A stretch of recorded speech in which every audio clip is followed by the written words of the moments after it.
Hello and welcome সবাইকে আমার YouTube channel adventure একাডেমিতে। আমার নাম সৈকত দাস। তোরা কেউ কেউ আমাকে চিনিস, আগে আমার কাছে পড়েছিস, আর কেউ কেউ সম্পূর্ণভাবে নতুন আমাকে শুনছিস। আমি জানি যে তোরা একটা জিনিস প্রশ্ন করতে পারিস যে হঠাৎ করে একটা ইউটিউব চ্যানেলের মধ্যে ঢুকে পড়েছি, তো এখানে কি পড়ানো হবে ঠিক মতো নাকি এইসব তোরা ভাবতে পারিস। যারা প্রথম শুনছিস আমাকে, তাদেরকে আমি এশিওর করতে পারি যে আমি 2020 সাল থেকে এই টিচিং ক্যারিয়ারের মধ্যে আছি এবং এই মাধ্যমিকের সিলেবাসটাকে আমি খুব ডিটেলে জানি। আমি একটা রেপুটেড সংস্থায় প্রায় 2 বছর ধরে পড়াচ্ছি এবং আমি মেনলি 9, 10, 11, 12টাকেই পড়িয়ে থাকি। এই 4টে ক্লাসেরই মেনলি আমি কন্টেন্টগুলোকে পড়িয়ে থাকি। 9, 10-এর ক্ষেত্রে দেখবি ফিজিক্যাল সায়েন্স এবং 11, 12-এর ক্ষেত্রে মেনলি কেমিস্ট্রিটাকে আমি পড়াই। তো এখন এই যে চ্যানেলটা আমি খুলেছি, তোদের প্রত্যেকটা টপিক ওয়াইজ, যেহেতু মাধ্যমিক খুব সামনে, আমি যখন এই ভিডিওটা রেকর্ড করছি তখন তোদের টেস্ট পরীক্ষা চলছে, তো মাধ্যমিক খুব সামনে বলেই আমি মেনলি ওয়ান শট রিভিশনসগুলোকে আপলোড করব প্রত্যেকটা চ্যাপ্টারের। ফিজিক্যাল সায়েন্সের তোদের যে কটা চ্যাপ্টার আছে সব কটার তোরা অলরেডি জানিস যে এই ভিডিওটার মধ্যে যেখানে তোরা এন্টার করেছিস সেটা হচ্ছে জৈব রসায়নের ওয়ান শট রিভিশন। জৈব রসায়ন টপিকটাতে অনেকের অনেক ভয় থাকে। আমি তোকে একটাই কথা বলতে পারি, তুই এই ফুল ভিডিওটা দেখ, পুরো ভিডিওটা A to Z তুই দেখ।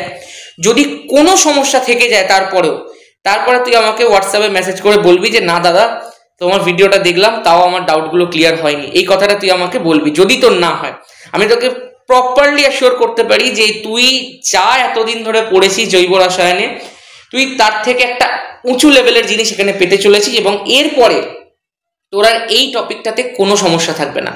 দেখবি আমি বিগত বছরগুলোতে এই অ্যাসিওরেন্সটা দিয়েই বছরের শুরু থেকে পড়াই যে যদি তুই বছরের শুরু থেকে আমার ক্লাসগুলো করিস, দেন মাধ্যমিকে একটা নাম্বারও তার বাইরে আসবে না। আমার এখনো পর্যন্ত মাধ্যমিকে আমার স্টুডেন্টের একজনের হায়েস্ট আছে 98। তো এটা থেকে নিশ্চয়ই তোরা বুঝতে পারছিস বিষয়টা। তো আর বেশি কথা দেখ বাড়াবো না, তোরা আমাকে একটু ভরসা করে আমার এই পুরো ইউটিউব জার্নিটাকে একটু সাপোর্ট করতে পারিস।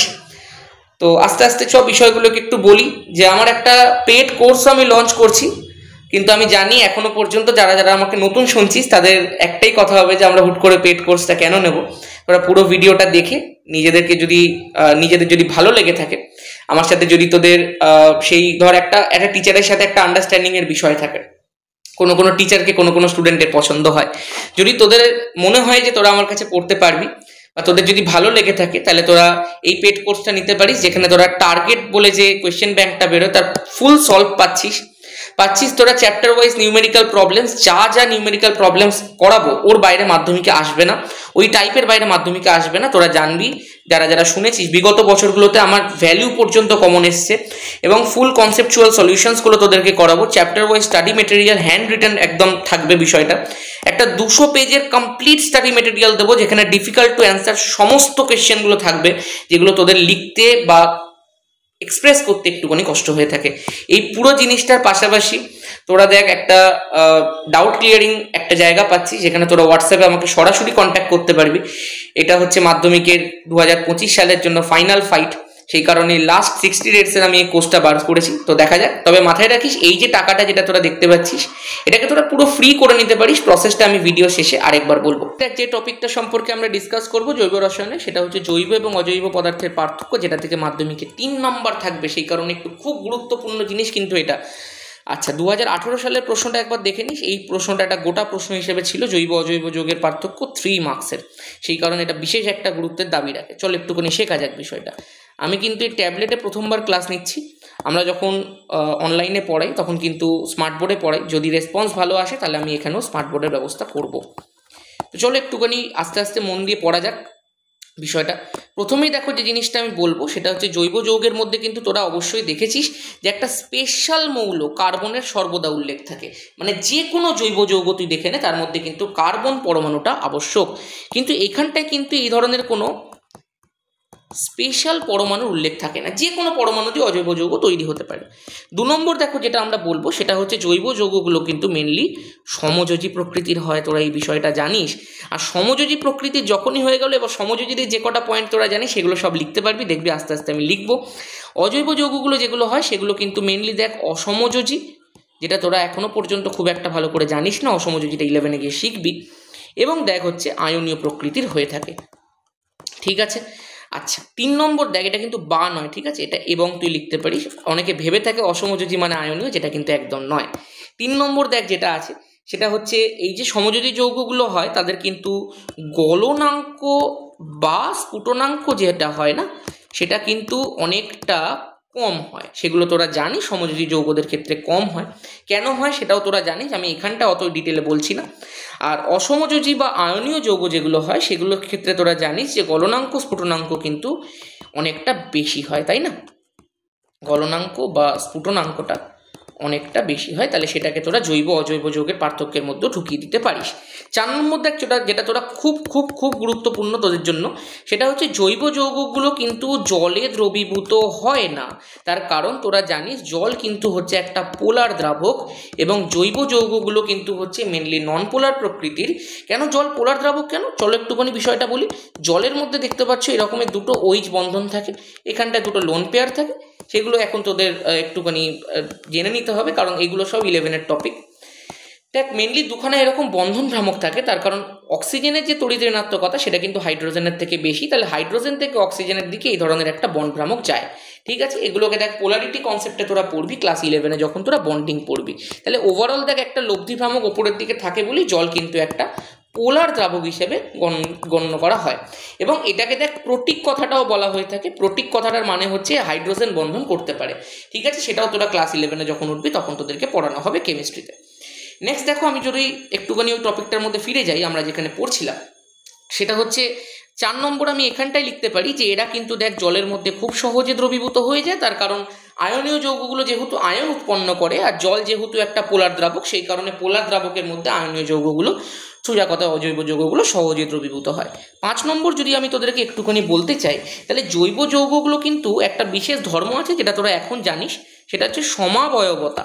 এই যে ধর্মটা আছে সেটাকে প্রদর্শন করে, কিন্তু অজৈব যৌগদের ক্ষেত্রে কিন্তু এই সমাবয়বতা ধর্মটা দেখতে পাওয়া যায় না, ঠিক আছে। তাহলে মোটামুটি এই যে পার্থক্য 5খানা দেখ আছে সেগুলো তোরা পরীক্ষাতে লিখে দিলি, তোরা 3 মার্কসের মধ্যে পুরোপুরিভাবে 3 মার্কস পেয়ে যাচ্ছিস। নেক্সট দেখি কি টপিক আমাদেরকে পড়তে হচ্ছে। নেক্সট দেখো আমাদেরকে যেটা পড়তে হবে সেটা কিন্তু হচ্ছে মিথেন সম্পর্কে। কিন্তু মিথেন সম্পর্কে যাওয়ার আগে আমি একটুখানি তোদেরকে বলি কার্বনের চতুর্যোজ্যতার ব্যাপারটা একটুখানি জানতে হয়। তো তোরা যদি কার্বনের ব্যাপারটা পর্যায় সারণীতে একটু ভালো করে পড়ে থাকিস তখন তোরা দেখবি কার্বনের মেনলি 6খানা প্রোটন 6খানা ইলেকট্রন থাকে, যেটাকে যদি আমরা একটুখানি ইলেকট্রন বিন্যাস করে দেখি KLMN পদ্ধতিতে, তাহলে আমরা দেখতে পাবো 2 আর 4 হয়। তোরা দেখ প্রত্যেকে জানিস যে শেষ কক্ষে যদি 4খানা ইলেকট্রন থাকে তাহলে যোজ্যতা বার করার যে নিয়মটা হচ্ছে সেটা হচ্ছে 8-4, সোজা কথায় 4 লিখে দিলেও হয়ে যেত। তাহলে যোজ্যতা যদি 4 হয় তাহলে বুঝতে পারছিস কার্বন তার নিজের চারিদিকে 4খানা মৌলকে অ্যাকোমোডেট করতে পারছে। সেই 4খানা যদি কেউ না থাকে কার্বনের সঙ্গে হাইড্রোজেন থাকবে। কার্বন আর হাইড্রোজেন একদম গলায় গলায় বন্ধু, কার্বনের সাথে কেউ না থাকলেই সর্বদা হাইড্রোজেন থাকবে। এই কথাটাকে মনে রাখলেই অনেক কিছু জায়গায় কিন্তু তোর সুবিধা হবে। যাই হোক, বলে রাখি একটুখানি কার্বনের এই যে চতুর্যোজ্যতা যেটা দেখ তোদেরকে দেখালাম সেটা কিন্তু বিজ্ঞানী ভ্যান টপ এবং বিজ্ঞানী লা বেলের আবিষ্কার। আচ্ছা, আরেকটা যেটা তোদেরকে বলতে হবে যে মিথেনের ক্ষেত্রে, যে মিথেন জিনিসটা যেটা তোরা এখন পড়বি সেখানে তোরা দেখতে পাবি যে এই যে স্ট্রাকচারটা আমি দেখ এক্ষুনি আঁকলাম না মিথেনের, এই যে দেখতে পাচ্ছি আমি একটা স্ট্রাকচার আঁকছি, এই স্ট্রাকচারটাকে কি বলা হয়? এই স্ট্রাকচারটাকে বলা হয় মিথেনের চতুস্তলকীয় গঠন, তাই না? তাহলে মিথেনের দেখবি তোরা মিথেনের চতুস্তলক, আর এই গঠনটাকে কিন্তু বলা হয় চতুস্তলকীয় গঠন। যেখানে তোরা দেখতে পাবি এই যে HCH বন্ধনটা যেটা থাকে সেই HCH বন্ধন কোণের যে মান হয় সেটা কিন্তু 109 ডিগ্রি 28 মিনিট হয়। আমি আমার স্টুডেন্টদেরকে সর্বদা বলি যে এই 109 ডিগ্রি 28 মিনিট যেটা আছে সেটাকে তোরা শুধুমাত্র 109 ডিগ্রি 28 মিনিটটাকেই মুখস্থ করে যাবি না বা পড়ে যাবি না। তার কারণ হচ্ছে বোর্ড অনেক সময় একটুখানি বদমাইশি করতে পারে, করে এটাকে দিয়ে দিতে পারে 109.5 ডিগ্রি, সেটাও কিন্তু তোদেরকে জেনে রাখতে হবে। যাই হোক, চলো এখান থেকে তেমন আর কোনো প্রশ্ন আসে, ঠিক আছে। নেক্সট প্রশ্ন দেখো, যেটা আমরা নেক্সট টপিক যেটা পড়বো সেটা একটুখানি বলে রাখি, সেটা কিন্তু হচ্ছে কার্বনের ক্যাটিনেশন ধর্ম। ক্যাটিনেশন থেকেও কিন্তু বর্তমানে ভালো লেভেলের প্রশ্ন আসছে। যাই হোক, একটুখানি বলি কার্বনের যে ক্যাটিনেশন ধর্মটা কেন মেনলি দেখতে পাওয়া যায় তার কারণ। আচ্ছা, ক্যাটিনেশনটা কি জিনিস তোরা প্রত্যেকে জানিস, তাও একটু বলে রাখি। দেখ কার্বনগুলো কিন্তু এরকমভাবে পরস্পরের সঙ্গে এক বন্ধনী, অথবা হতে পারে কার্বনগুলো পরস্পরের সঙ্গে দেখ এরকম দ্বিবন্ধনী, আবার হতে পারে দেখ কার্বন পরমাণুগুলো এরকমভাবেও দেখ দ্বিবন্ধনী হতে পারে। তোরা জানিস প্রত্যেকে, কারণ 4টে যোজ্যতা স্যাটিসফাই করা দরকার। তুই যদি এই কার্বনটার ক্ষেত্রে দেখিস তাহলে মোট 4খানা যোজ্যতা আছে।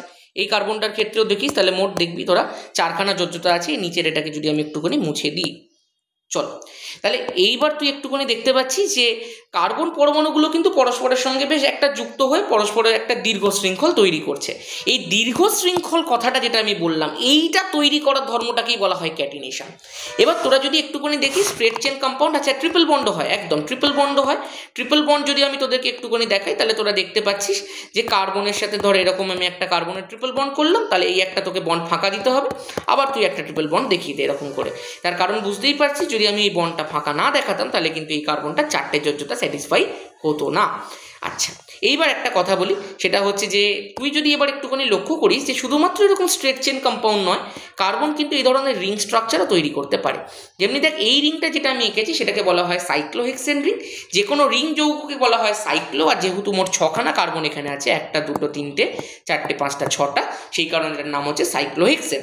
আচ্ছা, এই ধরনেরও দেখ তোরা কম্পাউন্ড নিশ্চয়ই আগে দেখেছিস, এটাকে বলা হয় সাইক্লোপেন্টেন, এইটাকে দেখ বলা হয় সাইক্লোপ্রোপেন, এইটাকে দেখ বলা হয় সাইক্লোবিউটেন। যখনই তুই এটার মধ্যে একটুখানি পাই বন্ড ইন্ট্রোডিউস করিয়ে দিবি, এই ধরনের বন্ড যখন ইন্ট্রোডিউস করে দিবি, এই স্ট্রাকচারটার একটা বিশেষ নাম চলে এলো, সেটা হচ্ছে বেনজিন। তোরা এটা ক্লাস 11-এ উঠে ডিটেলে পড়বি, ঠিক আছে? আমি যদি একটু বেনজিনটাকে ভেঙে দেখাই তোদেরকে, তাহলে তোরা দেখতে পাচ্ছিস যে বেনজিনের মধ্যে প্রথমে তোরা আগে এরকম করে 6টা কার্বনের একটা শৃঙ্খল তৈরি করে নে। যেহেতু এগুলো জানার ছেলেমেয়েদের খুব ইচ্ছা থাকে, কিন্তু ইউজুয়ালি ক্লাস 10-এ যেহেতু এগুলো নেই, সেই কারণে টিচাররা বলেন না, তাই তোদের একটুখানি মনোকামনা পূরণ করে আমি এই জিনিসটা একটু এঁকে দিচ্ছি তোদেরকে। দেখ, আর এই যে পাই বন্ড কথাটা তোদেরকে বললাম, সেটা হচ্ছে একটা বন্ডের পরও যদি তুই আরেকটা বন্ড সেখানে করিস, মানে ডাবল বন্ড করিস, তাহলে পাই বন্ড জিনিসটা ডেভেলপ করে। মাথায় রাখবি, যদি একটা ডাবল বন্ড তোর কাছে থাকে, তাহলে সেটার মধ্যে একটা সিগমা বন্ড থাকে আর একটা পাই বন্ড থাকে। আপাতত এই কথাটা মনে রাখ, এই জিনিসটা নিয়ে পরে আরও অনেক ডিসকাশন এই ভিডিওতেই করবো আমি।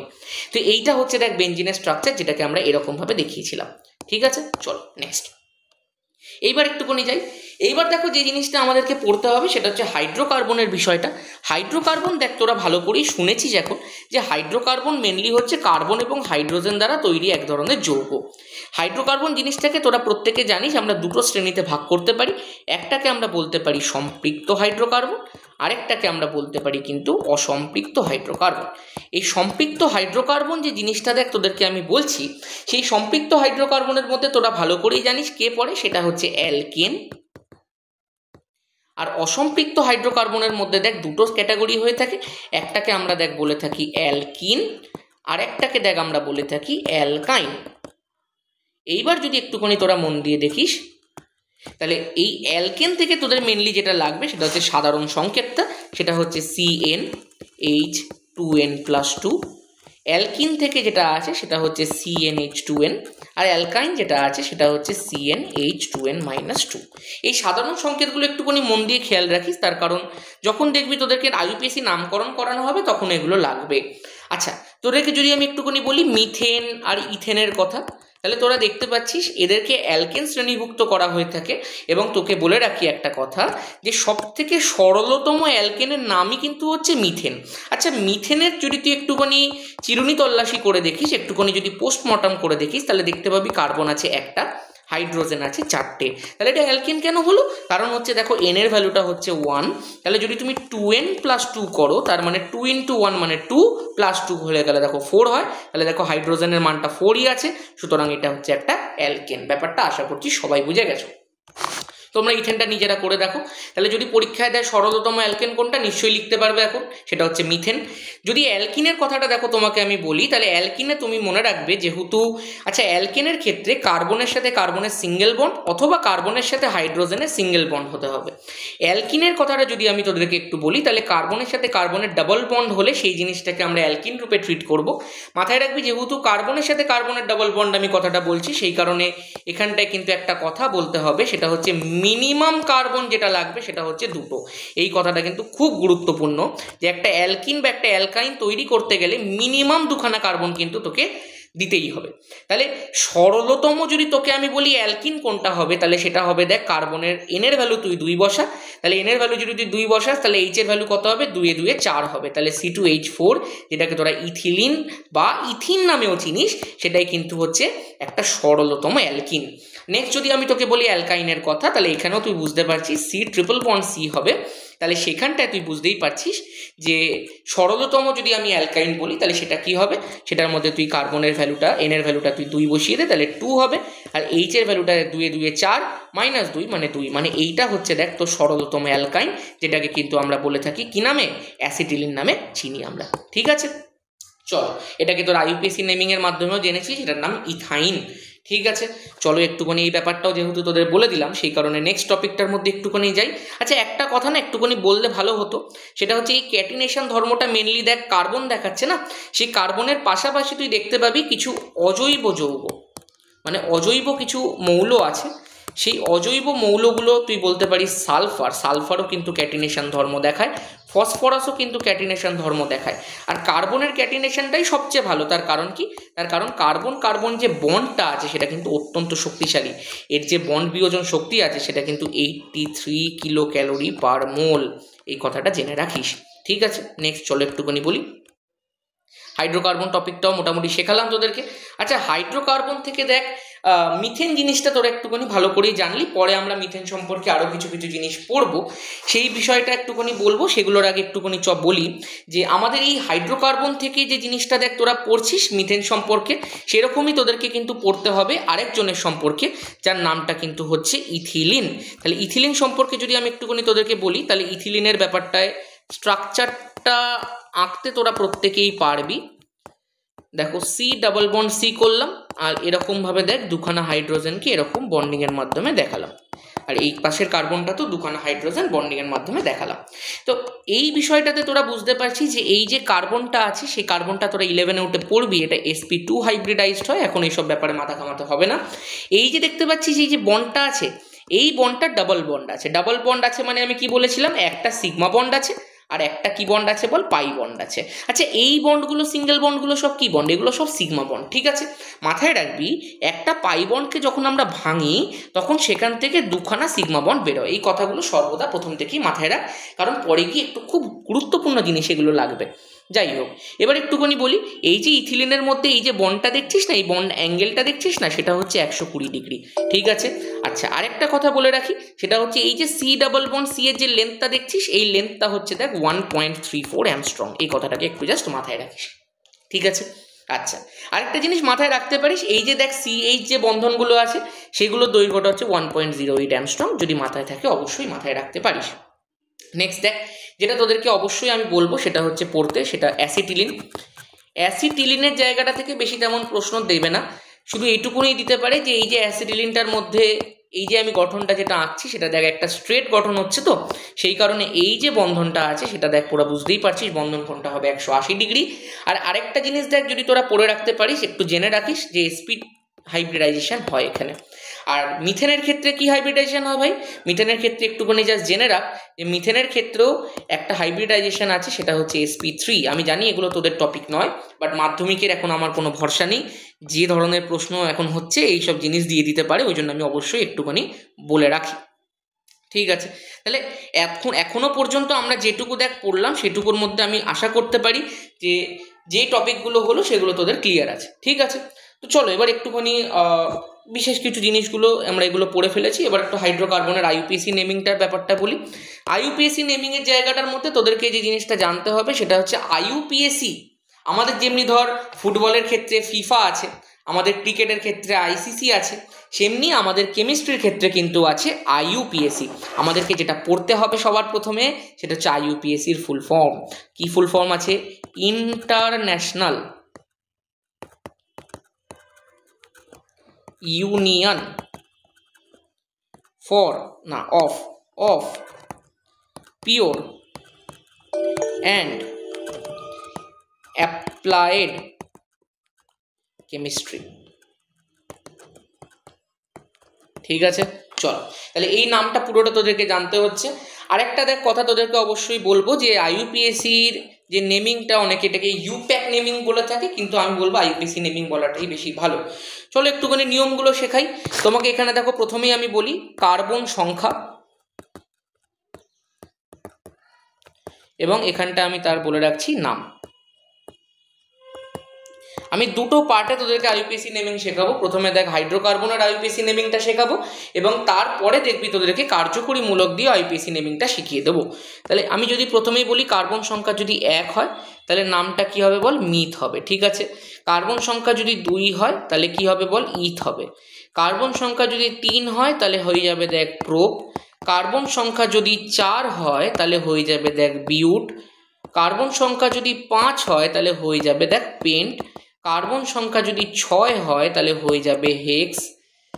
এই পর্যন্ত শিখলে জানিস তো ক্লাস 10 পর্যন্ত হয়ে যায়। কার্বন সংখ্যা যদি 7 হয় তাহলে হয়ে যাবে তোর হেপ্ট। কার্বন সংখ্যা যদি 8 হয় তাহলে হয়ে যাবে অক্ট। এগুলো যারা আমার কাছে শুরু থেকে পড়েছিস তারা প্রত্যেকে আমি 10 পর্যন্ত নেমিং তাদেরকে করিয়েছি, তারা জানিস। কার্বন সংখ্যা যদি 9 হয় তাহলে হয়ে যাবে দেখ নন। আর কার্বন সংখ্যা যদি 10 হয় তাহলে হয়ে যাবে দেখ ডেক। তোদের আপাতত কিন্তু এই 5 পর্যন্ত পড়লেই যথেষ্ট। আমি দেখ 6 পর্যন্ত অ্যাক্সিডেন্টালি বললাম, তোদেরকে যদি খুব দুর্ঘটনা ঘটে যায় তাহলে 6 পর্যন্ত নেমিং লেগে যেতে পারে মাধ্যমিকে। এবার একটুখানি কথাটা বলি, যখন আমরা কোনো অ্যালকেনের নেমিং করব, খুব মন দিয়ে শুনবি কিন্তু এখান থেকে আমার কথাগুলো। যখন আমরা কোনো অ্যালকেনের নেমিং করব, অ্যালকেনের লাস্টে কি আছে ভাই, এন, তাই না? তাহলে নামের শেষে আমরা কি যোগ করব বলো, এন যোগ করব। যখন আমরা কোনো অ্যালকিনের নেমিং করব তখন আমরা নামের শেষে দেখো ইন আছে না, সেই কারণে আমরা কি যোগ করব বলো, একটা ইন যোগ করব। আর যখন আমরা অ্যালকাইনের নেমিং করব তখন কিন্তু দেখো লাস্টে আইন আছে না, সেই কারণে আমরা নামের শেষে কি যোগ করব বলো, আইন যোগ করবো। এগুলো তোমরা জানো প্রত্যেকেই, তাও একটা করে রিক্যাপ করিয়ে দেওয়াটা খুব দরকার পরীক্ষার আগে। তাহলে চলো একটুখানি নেমিংগুলো শুরু করা যাক। প্রথম আমি তোমাদেরকে দিচ্ছি একদম সোজা মৌল, কি নাম আছে বলো তার, CH4। সংকেতটা লিখে দিলাম এবং নামটা দেখি একটুখানি। দেখো বুঝতেই পারছো এইটা একটা অ্যালকেন, অ্যালকিন না অ্যালকাইন সেটা প্রথমে আমাদেরকে গণনা করতে হবে। আমরা বুঝতেই পারছি কার্বনের সংখ্যা 1 আছে, হাইড্রোজেনের সংখ্যাটা 4 আছে। আচ্ছা তাহলে এটাই আমাদের এন। তাহলে এন থেকে আমরা প্রথমেই কি করব, 2n বার করব। তাহলে 2n করলে কত হবে বলো, 2 হবে। বুঝতেই পারছো 1 এর ডবল 2। এইবার দেখতে পাচ্ছ এই এইচ এর ভ্যালুটা 2 এর থেকেও আরও 2 বেশি, তার মানে আরও +2 করতে হবে। তার মানে সোজা কথায় 2n +2 করতে হলো। আর যখনই 2n +2 করতে হচ্ছে তখন নিশ্চয়ই তোরা বুঝতে পারছিস এটা একটা অ্যালকেন শ্রেণীভুক্ত মৌল, কারণ অ্যালকেনের সাধারণ সংকেতটাই ছিল CnH2n+2। তাহলে আমরা n থেকে n এর ভ্যালুটা থেকে 2n+2 করে তবে 4 পেলাম, সুতরাং এটা একটা অ্যালকেন। এইবার একটুখানি মন দিয়ে শোন, অ্যালকেন যেহেতু আমাদের নামের শেষে কি বসাতে হবে, এন বসাতে হবে। আচ্ছা কার্বন কটা আছে প্রথমে দেখ, কার্বন আছে একটা। কার্বন যদি একটা থাকে নাম হবে মিথ, তাহলে আমি কি করব, এখানটায় মিথ বসাবো। আর যেহেতু অ্যালকেন এটা, সেই কারণে বসাবো এন, তাহলে নাম হয়ে গেল কি বল, মিথেন। ঠিক আছে, নেক্সট যদি আমি তোদেরকে একটুখানি দেখাই C2H6 এর কথা। প্রথমেই ক্যালকুলেট করো, এন এর ভ্যালু হচ্ছে 2। তুমি প্রথমে 2n বার করো, 2n বার করলে এগুলো যারা প্র্যাকটিস করেছিস তাদের কোনো ম্যাটারই করছে না, তাই না? 2n বার করলে হয়ে গেল 4। এবার তুমি দেখতে পাচ্ছ 6 যে ভ্যালুটা আছে সেটা 2n+2 করলে আসে, তাহলে 2n+2 করলে যেহেতু এলো, সুতরাং এটা একটা অ্যালকেন। আর অ্যালকেন বলি নামের শেষে আমরা বসাবো এন, যেহেতু দুটো কার্বন আছে সেই কারণে ইথ প্লাস এন, নাম হয়ে গেল কি বলো, ইথেন। তাহলে এই যে নেমিংগুলো দেখো করলাম, সেগুলো তোরা প্রত্যেকেই এখন পারিস। নেক্সট যদি আমি তোদেরকে একটুখানি একটা হোমওয়ার্ক দিই, তোরা একটুখানি প্লিজ নিচে কমেন্ট সেকশনটার মধ্যে এটা কমেন্ট কর, C4H10 তাড়াতাড়ি নামটা বল। ঠিক আছে, চলো এবার একটুখানি আমরা নেক্সট যাই। নেক্সট দেখো যদি তোমাকে আমি একটুখানি নেমিংটা করতে দিই C2H4 এর। আচ্ছা C2H4 মানে বুঝতে পারছো এন এর ভ্যালুটা দেখো 2 আছে, আর এন এর ভ্যালুটা যদি 2 থাকে তাহলে প্রথমেই আমরা 2n বার করবো। 2n দেখো 4 আসছে, আচ্ছা 2nই তো মিলে যাচ্ছে, তার মানে সাধারণ সংকেতটা কি এসছে, CnH2n। আচ্ছা CnH2n সাধারণ সংকেতটা কার ছিল গো, CnH2n সাধারণ সংকেতটা কার ছিল, অ্যালকিনের ছিল। ওকে, তাহলে অ্যালকিনের যখন ছিল সেহেতু তোরা দেখ প্রত্যেকেই জানিস যে অ্যালকিনের ক্ষেত্রে আমরা নামের শেষে ইন বসাই। কার্বন সংখ্যা দেখ কটা আছে, 2টো, সুতরাং বসাবো দেখ ইথ। তাহলে আমি কি লিখবো এখানটায় দেখ, ইথ প্লাস ইন, তাহলে নাম হয়ে যাবে কি বল, ইথিন। এই ইথিনেরই কিন্তু যেটা নর্মাল এবং সাধারণ নাম, যেটাকে আমরা ডাক নাম বলে থাকি, সেটা হচ্ছে ইথিলিন। ঠিক আছে, আচ্ছা নেক্সট যদি তোকে আমি একটু করতে দিই C3H6, তাহলে তুই দেখতেই পাচ্ছিস 3টে কার্বন আছে, সেই কারণে বসাবো কি বল, প্রোপ। আচ্ছা এটা দেখ দ্বিগুণ হয়ে যাচ্ছে, তো দ্বিগুণ হয়ে যাওয়া মানেই হচ্ছে অ্যালকিন, সেই জন্য নামের শেষে কি বসাবো বল, ইন বসাবো, সেই কারণে এখানে লেখা যাবো দেখ প্রোপিন। ঠিক আছে, একদম কারেক্ট। চলো তাহলে তোরা একটুখানি আমাকে করে দেখা C5H10, বুঝতেই পারছিস 5 এর ডবল 10, সুতরাং এটা একটা অ্যালকিন। অ্যালকিন আছে বলে দেখ নাম আছে দেখ পেন্ট, 5 থাকলে পেন্ট বসবে, প্লাস যেহেতু অ্যালকিন আছে সেই কারণে নাম বসলো ইন, তাহলে নাম কি হয়ে গেল বল, পেন্টিন। কমপ্লিট তাহলে তাহলে চলো এইভাবেই দেখ তোরা কিন্তু অ্যালকিনের নামকরণ করতে পারিস। অ্যালকাইনের ক্ষেত্রে একটুখানি দেখি C2H2 প্রথমেই দেখাই। দেখো বুঝতেই পারছো এনের ভ্যালুটা 2 আছে, প্রথমে 2n বার করো, 2n বার করলে 4 হচ্ছে, দেখতে পাচ্ছ 2n থেকে 2 মাইনাস করতে হবে, তাহলে 2n - 2 করলে এইচ এর ভ্যালু আসছে। তাহলে বুঝতেই পারছো এটা একটা অ্যালকাইন শ্রেণীভুক্ত মৌল। অ্যালকাইনের ক্ষেত্রে নামের শেষে কি বসে বল ভাই? আইন বসে। তাহলে কটা কার্বন আছে? 2টো কার্বন আছে, তাহলে কি বসবে? ইথ বসবে। তাহলে ইথ প্লাস আইন নাম কি হয়ে যাবে প্রত্যেকে বলো? একদম ঠিক ভাবছো, ইথাইন। যেটা ডাক নামটা কি? ডাক নামটা হচ্ছে অ্যাসিটিলিন। ঠিক আছে, তাহলে এরকমেরই একটা যদি আমি তোকে দিই তাহলে সেটা দেখো কি হবে। আমি ধরো দিলাম C6H10। দেখতো একটুখানি মন দিয়ে, তাহলে 6-এর ডবল হয় 12, 12 থেকে 2 কমাতে হচ্ছে, সুতরাং এটা একটা অ্যালকাইন। অ্যালকাইন 6টা কার্বন আছে, 6টা কার্বন, তার মানে হচ্ছে হেক্স। হেক্স প্লাস আইন কি নাম হয়ে গেল বল? হেক্সাইন। আশা করছি এই ব্যাপারগুলো সবার কাছে এবার ক্লিয়ার আছে। ঠিক আছে, তাহলে তোদেরকে আমি একটা মিক্স দিচ্ছি, তোরা একটুখানি বাড়িতে চেষ্টা কর। C2H4 C3H6 C4H6 C2H ধরো C2 দিয়ে অনেক সোজা হয়ে যাবে, C7 দিচ্ছি, H12 দিচ্ছি, C5 দিচ্ছি, H12 দিচ্ছি, C6 দিচ্ছি, H10 দিচ্ছি। তাহলে এগুলো তোর একবার বাড়িতে প্র্যাকটিস কর, দেখবি তাহলে আইপিএসি নেমিং পুরো ক্লিয়ার হয়ে গেল হাইড্রোকার্বনের জন্য। নেক্সট চলো, তাহলে হাইড্রোকার্বনের আইপিএসি নেমিংটা যখনই আমাদের হয়ে গেল, নেক্সট আমাদেরকে যেটা অবশ্যই জানতে হবে সেটা হচ্ছে কার্যকরী মূলকের জায়গাটা। দেখ কার্যকরী মূলক জিনিসটা অ্যাকচুয়ালি কি? কার্যকরী মূলক জিনিসটা হচ্ছে, দেখবি তোরা এখন সবাই নিশ্চয়ই জেনে গেছিস যে জৈব যৌগের প্রকৃতি ধর্ম রাসায়নিক বৈশিষ্ট্যকে নির্ধারণ করার জন্য আমরা কি করি? আমরা জৈব যৌগের শেষে কতগুলো মূলক বসাই। সেই মূলকগুলো কেমন দেখতে হয়? যেমন ধরো OH হয়। আচ্ছা, এই যে বন্ডটা অনেকে বোঝে না, জানিস তো? এই বন্ডটা অনেকে বোঝে না, এই বন্ডটা একটুখানি আগে বলে দিই। হ্যাঁ, দেখবি অক্সিজেনের যোজ্যতা কত হয়? 2 হয়, সেই কারণে অক্সিজেনে 2টো বন্ড হয়। একটা বন্ডের মধ্যে হাইড্রোজেন বসেছে, তাহলে একটা বন্ড ফাঁকা আছে, সেটাই হচ্ছে এইটা। দেখ এই যে কার্যকরী মূলকটাকে আমি লিখলাম, সেই কার্যকরী মূলকটাকে, এটার নাম হচ্ছে অ্যালকোহল। নেক্সট যদি আমি তোদেরকে একটুখানি বলি আরেকটা কার্যকরী মূলকের নাম, সেটা হচ্ছে CH। একটু গঠনটা দেখাই। হ্যাঁ, প্রত্যেকে তো এই জিনিসগুলো বলে দেয়, কিন্তু গঠনটা খুব একটা সবাই দেখায় না। এইটা হচ্ছে দেখ CH-ওর গঠন। এটাকে কিন্তু আমরা ফরমাইলও বলে থাকি, আবার এটার ভালো নাম যেটা সেটা হচ্ছে অ্যালডিহাইড গ্রুপ।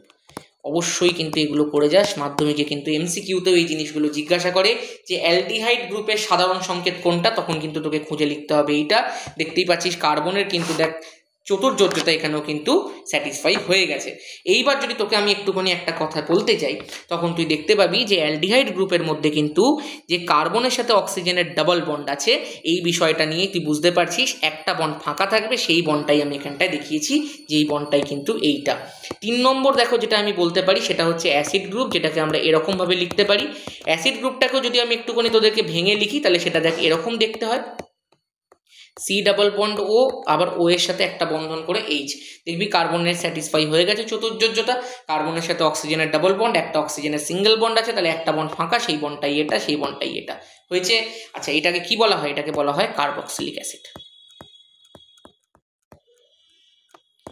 তোরা যদি শুরু থেকে পড়তিস, দেখতিস যখন আমি পুরো জিনিসটাকে একদম ধরে ধরে ইন ডিটেল করিয়েছিলাম, তখন দেখবি প্রত্যেকটা জিনিসকে মাইনিউটলি বলেছিলাম। এটা তো ওয়ান শট রিভিশন ভিডিও, সেই কারণে এত ডিটেল তো বলা যাবে না, কিন্তু যতটা পসিবল হচ্ছে আমি বলছি, যেটা পরীক্ষা ক্লিয়ার করার জন্য মোর দ্যান সাফিসিয়েন্ট। ঠিক আছে, নেক্সট দেখো যেটা আমরা বলতে পারি সেটা হচ্ছে ধরো এই যে NH2, নাইট্রোজেনের যোজ্যতা কত ভাই? 3। তাহলে নাইট্রোজেনের কটা বন্ধন থাকবে? 3টে। দুটোর মধ্যে হাইড্রোজেন আছে তো একদম, তাহলে একটা বন্ধন ফাঁকা, তাহলে এই বন্ধনটাই তো এইটা। এটার নাম কি? এটার নাম হচ্ছে অ্যামিন।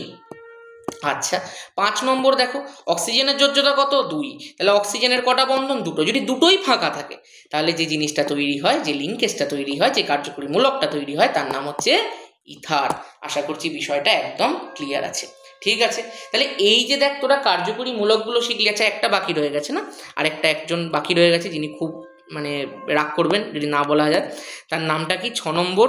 তার নাম হচ্ছে দেখ এইরকম করে ডাবল বন্ড আমি অক্সিজেন দেবো, আর 2টো হাত ফাঁকা রেখে দেবো। ঠিক আছে, এই দেখ এই সিএইচও আর এই সিওর মধ্যে একটুখানি সম্পর্ক দেখতে পাচ্ছিস? দেখ এখানেও সি ডাবল বন্ডও আছে, এখানেও সি ডাবল বন্ডও আছে, এটাও দেখ সি ডাবল বন্ড, এটাও দেখ সি ডাবল বন্ড। জাস্ট খেয়াল করে দেখ এখানটা একটা হাইড্রোজেন আছে, এখানে কেউ নেই, ঠিক আছে?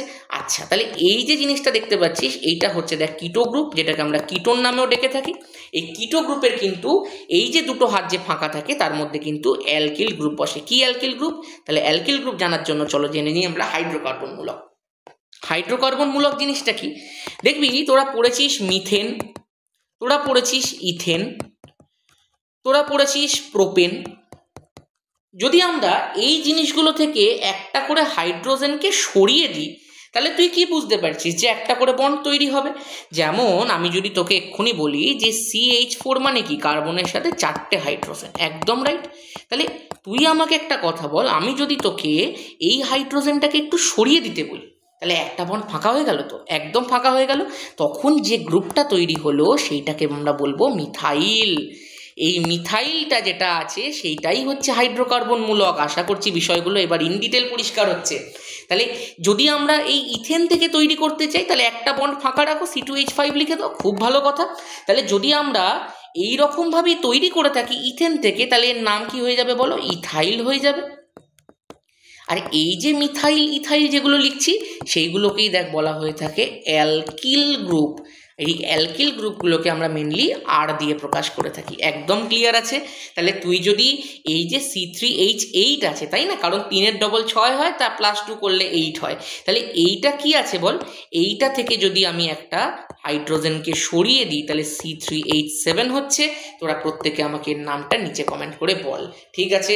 কারণ এইটা প্রোপেন ছিল, তাহলে প্রোপেন থেকে কি হাইড্রোকার্বন মূলক তৈরি হয়েছে প্রত্যেকে কমেন্ট করো, ঠিক আছে? চলো তাহলে হাইড্রোকার্বন মূলকের জায়গাটাও বললাম মেনলি। আচ্ছা, কিটোনের একটা এক্সাম্পল দেখাবো। এই কিটোন যে শ্রেণীটা তোকে বললাম এটা তোকে একটা জিনিস জিজ্ঞাসা করবে যে সরলতম কিটোনের নাম কি? সরলতম কিটোনের নাম কিন্তু যেখানে এই যে দুটো আর গ্রুপের মধ্যে সব থেকে সরলতম অ্যালকিল গ্রুপটা বসবে। সব থেকে সরলতম অ্যালকিল গ্রুপটা কি? মিথাইল। তাহলে তুই দুটোর মধ্যেই কি করবি বল? মিথাইল গ্রুপ বসিয়ে দে। তাহলে CH3CO CH3। আমি আশা করতে পারি জৈব রসায়নের একটা নতুন আঙ্গিক তোরা দেখতে পাচ্ছিস আজকে। এই যে কম্পাউন্ডটা দেখ তৈরি হলো, এই কম্পাউন্ডটাকে আমরা ভালো নামে ডেকে থাকি অ্যাসিটোন। আর আইপিএসি নামটা একটু পরেই করা, ঠিক আছে?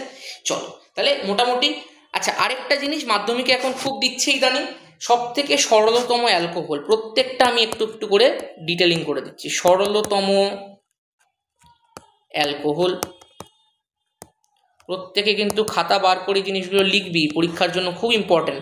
দেখো সরলতম অ্যালকোহল মানে যেখানটা এই দেখো RH লিখবো, তো আর গ্রুপ মানে তোরা প্রত্যেকে জানিস আর গ্রুপ মানে হচ্ছে যে কোনো অ্যালকিল গ্রুপ। আর সরলতম বলেছে মানে কি? সব থেকে সরলতম অ্যালকিল গ্রুপটাকে মিথাইল গ্রুপ। তাহলে CH3OH এই যেটা হলো সেটার নাম হচ্ছে মিথানল। কেন মিথানল একটু পরেই জানবি।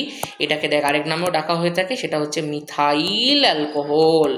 কেন মিথাইল এখন বুঝতে পারছিস? কারণ CH3 গ্রুপটার যে নাম আছে সেইটাই তো মিথাইল, তাই না? একটু আগে করালাম না? কোথায় করালাম রে? এই তো CH3 গ্রুপটার নামই হচ্ছে দেখ মিথাইল। সেই কারণে যেহেতু CH3 আছে সেই কারণে নাম হচ্ছে মিথাইল অ্যালকোহল। ওকে, নেক্সট যদি আমি তোকে বলি সরলতম অ্যালডিহাইড, তাহলে সরলতম অ্যালডিহাইডের নাম কি হবে? তুই একই রকমভাবে RCHO করে দে, এখানে আর গ্রুপটার মধ্যে তুই মিথাইল বসিয়ে দে, তাহলে CH3CHO, তাই না? এইবার তুই বুঝতেই পারছিস যে এইটাই নিশ্চয়ই আমার সরলতম হওয়া উচিত, কিন্তু না, এই জায়গাটাতেই একটুখানি ডিফারেন্স আছে। কিন্তু এইটা সরলতম নয়, তার কারণ যদি তুই এখানটা একটা H বসিয়ে দিস তাহলেও কাজ চলে যাবে। তার মানে HCHOটা কিন্তু আমার একটা সরলতম অ্যালডিহাইড। খুব মন দিয়ে এই জায়গাটা করতে হবে। তাহলে এই যে HCHO আছে এই জিনিসটার নামটা আমি কিন্তু আইপিএসি নেমিং করানোর সময় করব, খুব সাবধান। বেশিরভাগ ছেলে মেয়েদের কিন্তু এই জায়গাটায় ভুল হয়, কারণ তারা সব জায়গায় জেনে আসে আর বসাতে হবে আর বসাতে হবে, সেই জন্য অ্যালডিহাইড আর অ্যাসিডে গিয়ে ভুল করে ফেলে। চলো একটুখানি দেখি নেক্সট দেখো, আমরা যদি তোমাকে বলি এখানটায় যে সরলতম অ্যাসিড, তাহলে সেটা কি হয়ে যাবে বলো? তুমি আবারও নিশ্চয়ই ভাবছো যে তুমি এখানে একটা আর বসিয়ে দেবে, আর বসিয়ে দিয়ে তুমি COOH করে দেবে। এইটাও কিন্তু সরলতম অ্যাসিড নয়, তার কারণ সরলতম অ্যাসিডের মধ্যে কিন্তু বসে হাইড্রোজেনের সাথে COOH, এখানেই কিন্তু হচ্ছে টুইস্ট। তাহলে কি নাম হলো বলো? HCOOH। এই যে নামগুলো আছে সেগুলো সব তোদেরকে করাবো আস্তে আস্তে। নেক্সট যদি আমি দেখো তোমাকে বলি সরলতম কিটোন, তো দেখো হয়ে গেছে। এবার তুমি যদি বলো সরলতম ইথার, সরলতম ইথার, ইথারের মধ্যে তুমি দেখো আর গ্রুপ বসাতে পারো, আর এর সাথে এরকম দুটো আর বসিত ও এর মধ্যখানে। তাহলে তুমি যদি মিথাইল বসাও তাহলে CH3OCH3 মাধ্যমিকে দিয়েছিল দেখবি আগের বছরে। এটার নাম কি? দেখ দু জায়গায় মিথাইল আছে, তো দুখানা মিথাইল আছে বলে আমি কি লিখবো বল? আমি লিখবো ডাইমিথাইল ইথার। আশা করছি ক্লিয়ার আছে। ঠিক আছে, তাহলে প্রত্যেকটা যে কটা আমাদের লাগতো সরলতম কম্পাউন্ড সেগুলো সব আমরা কিন্তু লিখে দিলাম। আচ্ছা অ্যামিনটারও একটুখানি লিখে দিই চ। অ্যামিনেরও তুই বুঝতে পারছিস, আমরা যদি লিখি তাহলে CH3NH2 লিখবো, কারণ NH2টা হচ্ছে দেখ অ্যামিন, তার সাথে দেখ একটা অ্যালকিল গ্রুপ, সব থেকে সরলতম অ্যালকিল গ্রুপটা আমি এখানে কানেক্ট করে দিয়েছি। সেটা কানেক্ট করার মাধ্যমে আমরা বলতে পারি এটার নাম হয়ে গেল কি বল? Methyl amine. আরও ইন ডিটেল দেওয়া যেতে পারতো যে কেন এখানে হাইড্রোজেন বসালাম না, কারণ হাইড্রোজেন বসালে একটা নতুন কম্পাউন্ড অ্যামোনিয়া তৈরি হয়ে যেত, সেই কারণে বসালাম না। এখানটায় কেন হাইড্রোজেন বসালাম না, তার কারণ হাইড্রোজেন বসালে তুই বুঝতেই পারছিস দুটো হাইড্রোজেন একটা অক্সিজেন জল হয়ে যেত, ওই জন্য বসালাম না। তাহলে আশা করছি যে জিনিসগুলো বলার দরকার ছিল আমি সমস্তটা তোদের সাথে ডিসকাস করে দিয়েছি। ঠিক আছে, এবার চলো দেখা যাক নেক্সট টপিক আমাদের কি পড়তে হচ্ছে। নেক্সট টপিকটা যেটা আমাদের পড়তে হবে সেটা হচ্ছে IUPAC নামকরণ এইগুলোর মাধ্যমে। তাহলে শুরু করি। তার আগে আমার মনে হয় আরেকটুখানি কথা আমার বলা উচিত। ধর তোকে কখনো এমনি একখানা কম্পাউন্ড দিয়ে দিয়েছে, ধর CH3 CH double bond CH2, ধর তোকে এরকম একটা কিছু বলে দিয়েছে, তোকে দিয়ে বলেছে যে এর IUPAC নেমিংটা বলতে। তাহলে তুই তখন কি করবি? তুই সিম্পল কিছু করবি না। দেখ আমি তোকে একটা শর্টকাট টেকনিক শিখিয়ে দিচ্ছি, তুই সেটা দিয়েও করতে পারিস, অথবা একটা টেকনিক বলে দেবো সেটা দিয়েও করতে পারিস। তুই প্রথমে এটাকে জুড়ে লেখ, জুড়ে লিখলে তুই বুঝতে পারছিস কখানা কার্বন আছে, মাত্র 3খানা কার্বন আছে। কতগুলো হাইড্রোজেন? 3টে, 1 4টে আর 2 6টা হাইড্রোজেন, তাহলে C3H6 হয়ে গেল। বুঝতেই পারছিস ডাবল হচ্ছে মানে এটা একটা অ্যালকিন আছে, অ্যালকিন আছে 3খানা কার্বন যুক্ত, তার মানে প্রোপ যুক্ত ইন প্রোপিন অ্যান্সার হবে। এইটা একটা প্রসেস। আরেকটা প্রসেস তুই দেখ কখানা কার্বন আছে? 3টে কার্বন, 3টে কার্বন মানে প্রোপ, আর তুই জানিস তো ডাবল বন্ড থাকলেই তুই ইন হয়, ব্যাস তাহলে প্রোপযুক্ত ইন প্রোপিন। এই দুটো প্রসেসের মাধ্যমেই তুই কিন্তু এগুলোকে করতে পারিস। ঠিক আছে, তো চ এবার যেইটা আমাদের এই স্লাইডের বিবেচ্য বিষয় আমরা সেই জিনিসটা একটু ফোকাস করি। তোরা এক্ষুনি দেখ কার্যকরীমূলক হাইড্রোকার্বনমূলক সব শিখলে, এবার একটু IUPAC নেমিং করা যাক সেইগুলোর মাধ্যমে। যেমন তোকে ধর আমি একটা কম্পাউন্ড এখানে লিখে দিচ্ছি, আমি প্রথমেই এক কাজ করছি সেকশন করে দিচ্ছি, আমি লিখলাম অ্যালকোহলের নামকরণ। এবার তোরা প্রত্যেকেই জানিস যে অ্যালকোহল আমরা চিনব কি করে না, অ্যালকোহল চিনতে গেলে নামের পেছনে জাস্ট মানে সংকেতের পেছনে জাস্ট একটা OH দেখতে হবে। তাহলে আমি প্রথম কম্পাউন্ডটা ধর তোকে লিখে দিচ্ছি CH3OH। এবার এখানটা তোকে একটা কথা আমি শিখিয়ে দিচ্ছি, শোন।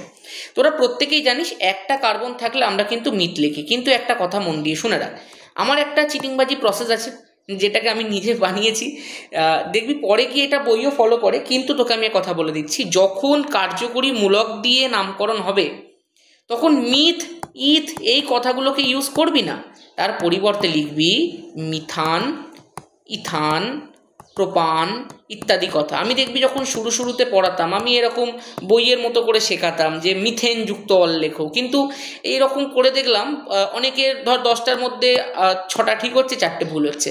কিন্তু পরবর্তীকালে আমি যখন এই প্রসেসটাকে ফলো করা শেখালাম তখন আমি দেখতে পেলাম 10টার মধ্যে 10টাই ঠিক হচ্ছে। তাহলে কেন আমি সেই জায়গা থেকে সরবো? সেই কারণে এই প্রসেসটাই কিন্তু সবাই ফলো করবি। চল এবার একটুখানি শেখাই। দেখ কতগুলো কার্বন আছে এখানটা, তুই বুঝতে পারছিস একটাই কার্বন আছে। তাহলে একটা কার্বন যখন আছে তাহলে আমরা কি লিখবো বল? একটা কার্বন আছে যখন আমরা লিখবো মিথান। এবার মিথান যখন আমরা লিখছি তার সাথে দেখতে পাচ্ছিস তুই এখানটা অ্যালকোহল আছে।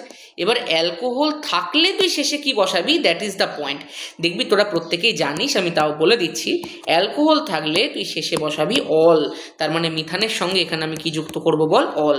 তাহলে নাম হয়ে যাবে কি বল? মিথানল। আশা করছি ক্লিয়ার। এই কথাটাই দেখ শেখাতাম, এখানটায় যদি তুই মিথেন যুক্ত অল লিখতিস তাহলে তোর নামকরণের সময় মিথেনল হয়ে যেত, কিন্তু আমরা তো এখানে সন্ধির নিয়ম শিখতে আসিনি, আমরা এখানে সিম্পল জৈব রসায়ন শিখতে এসেছি। সেই কারণে মনে রাখার সুবিধার জন্য জন্য মিথানযুক্ত অল লিখবি, তাহলে হয়ে গেল মিথানল। জাস্ট খেয়াল করার মতো বিষয়, অ্যালকোহল লাস্টে দেখলেই ওইচ দেখলেই বলে দেবে, লাস্টে বসবে অল। আর আমার এই নিয়মটা মাথার মধ্যে নিয়ে নেবে, তোমার কোনো দিন অ্যালকোহলের নেমিং ভুল হবে না। তাহলে চলো একটা নিজে করে দেখাও না দেখি। তাহলে আমি দিচ্ছি একটা, ধর তোকে দিলাম CH3 CH2OH। তুই দেখতে পাচ্ছিস OH আছে, সেই কারণে লাস্টে অল যুক্ত করতে হবে। কতগুলো কার্বন আছে? দুটো। তাহলে স্যার কি বলেছে? ইথানযুক্ত অল। তাহলে নাম কি হয়ে যাবে বল? ইথানল। কাজ শেষ। এইবার বিষয়টা একটু মন দিয়ে শোন, তোকে মাধ্যমিক পরীক্ষাতে শুধু এই নামটা লিখতে হবে, এই জায়গাটা কিন্তু তুই মাধ্যমিকে দেখাবি না। তার কারণ এই যে নিয়মটা, এটা কিন্তু আমার নিয়ম, নট IUPACর নিয়ম। তোদের 100% কারেক্ট করানোর জন্য আমি যেটা খুশি সেটা করতে পারি। তোদেরকে যেহেতু শুধুমাত্র মাধ্যমিকে এইটা লিখতে হবে, সেই কারণে তোকে এইটা দেখাতে হবে না। এইটা তুই পাশে রাফ করে নিতে পারিস, বা তখন অভ্যাস হয়ে যাবে, তুই নিজেই লিখে দিতে পারবি। তো ধর তোকে যদি আমি বলি যে এইটার নাম কি হবে, ধর তোকে আমি বললাম CH3 CH2 CH2 CH2OH। তুই বল লাস্টে OH আছে, তাহলে সুতরাং তুই অল চোখ বন্ধ করে বসিয়ে দে। এবার তুই দেখ কতগুলো কার্বন আছে? 4টে কার্বন আছে। তার মানে তোকে কি বসাতে হবে বল? বিউটান বসাতে হবে। তাহলে বিউটান যুক্ত অল কি নাম হয়ে যাবে বল? বিউটানল। আশা করছি ক্লিয়ার। দেখলি কত সোজা এই জিনিসগুলো। তাহলে আমি আশা করতে পারি যে এই জিনিসগুলো কিন্তু খুব সহজেই তোরা এখন পেরে যেতে পারিস। এইবার একটা কথা শোন, ধর তোকে কেউ বললো নর্মাল নাম বলো, তাহলে এখানটা দেখতে পাচ্ছিস মিথাইল আছে, এখানে দেখতে পাচ্ছিস অ্যালকোহল, তাহলে নাম কি হয়ে যাবে? Methyl alcohol. নেক্সট দেখতে পাচ্ছিস কি? নেক্সট আমি দেখতে পাচ্ছি ইথাইল গ্রুপ আছে, তার সাথে দেখ অ্যালকোহল গ্রুপ আছে, তাহলে নাম হয়ে যাবে ইথাইল অ্যালকোহল। এখানটা দেখ বিউটাইল গ্রুপ আছে, বিউটাইলের সাথে অ্যালকোহল আছে, তাহলে কি হয়ে যাবে? Butyl alcohol. আশা করছি ক্লিয়ার আছে বিষয়গুলো, ঠিক আছে? তাহলে methyl alcohol, propyl alcohol, ethyl alcohol সব তোরা পারবি, ঠিক আছে? দেখবি অনেক সময় আমাকে ছেলেমেয়েরা প্রশ্ন করে যে এখানটায় নাম লেখার সময় দিয়েছে N বিউটাইল অ্যালকোহল, ভাই N কেন? দেখবি 3 নম্বর কার্বনের পর থেকে যখনই তুই লিখবি তোকে একটা N দিতে হবে। ধর প্রোপাইল অ্যালকোহল লিখছিস, তাহলে তোকে লিখতে হবে N প্রোপাইল অ্যালকোহল। আশা করছি ক্লিয়ার। এই Nটা দেখ নর্মালকে প্রকাশ করে, N ফর নর্মাল। আশা করছি ক্লিয়ার। নেক্সট, এইবার যদি তোকে একটুখানি আমি দেখাই নেক্সট একটা জিনিস, সেটা হচ্ছে অ্যালডিহাইডের নামকরণ। অ্যালডিহাইড গ্রুপটা তোরা সবাই এখন আশা করছি জেনে গেছিস। অ্যালডিহাইড মানে হচ্ছে দেখ CHO গ্রুপ। সেই CHO দেখতে কেমন হয় সেটাও তোদের দেখিয়েছি। এবার একটুখানি নেমিং শেখাই। দেখ সরলতম অ্যালডিহাইড বলেছিলাম না, HCHO হয়। তাহলে এবার একটু নামটা দেখ, কতগুলো কার্বন আছে মনে রাখবি। অ্যালডিহাইড গ্রুপের মধ্যে ইটসেলফ একটা কার্বন থাকে, তোকে সেটাকে কাউন্ট করতে হবে। আচ্ছা, অ্যালডিহাইড যদি তোকে নেমিং দেয় তাহলে লাস্টে কি বসাতে হয় বল? অ্যাল বসাতে হয়। আশা করছি বিষয়গুলো সবার মনে আছে যারা আমার কাছে শুরু থেকে পড়েছিস। এবার একটা কার্বন আছে, সেই কারণে নাম কি হবে? কার্যকরী মূলক দিয়ে নেমিং আছে, কি বলেছিলাম? মিথান যোগ করতে। মিথানযুক্ত অ্যাল হয়ে গেল, তাহলে নাম কি হয়ে গেল বল? মিথানেল। আশা করছি ক্লিয়ার। দেখলি কত সোজা জিনিসগুলো। তাহলে নাম হয়ে গেল মিথানেল।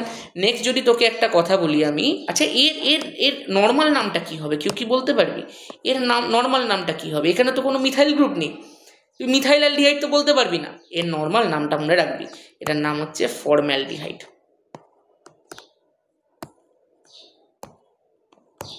ফর্ম্যালডিহাইড। আশা করছি সবাই একটু একটু করে বিষয়গুলোকে শিখতে পারছিস। 2 নম্বর দেখি একটুখানি, ধর তোকে আমি বললাম CH3 CHO, তাহলে তুই আমাকে একটুখানি নাম বলে দেখা না। দেখ ভুল করবি না, দুটো কার্বন আছে, ঠিক আছে? তার মানে কি লিখবো বল? ইথান লিখবো। ইথান যুক্ত লাস্টে CHO আছে বলে লিখবো দেখ অ্যাল, সেই কারণে নাম কি হয়ে যাবে বল? ইথানেল। আশা করছি ক্লিয়ার। এইবার তোদের আর কোনো রকম সমস্যা কিন্তু এগুলো থেকে হচ্ছে না, আমি একদম 100% শিওর। আচ্ছা, যদি তোকে এটার কেউ নর্মাল নাম লিখতে বলে, তাহলে নর্মাল নাম কি হবে ভাই? এটার নর্মাল নাম হচ্ছে অ্যাসিটালডিহাইড। খুব ফেমাস একটা কম্পাউন্ড, অ্যাসিটালডিহাইড। ঠিক আছে, কমপ্লিট একদম।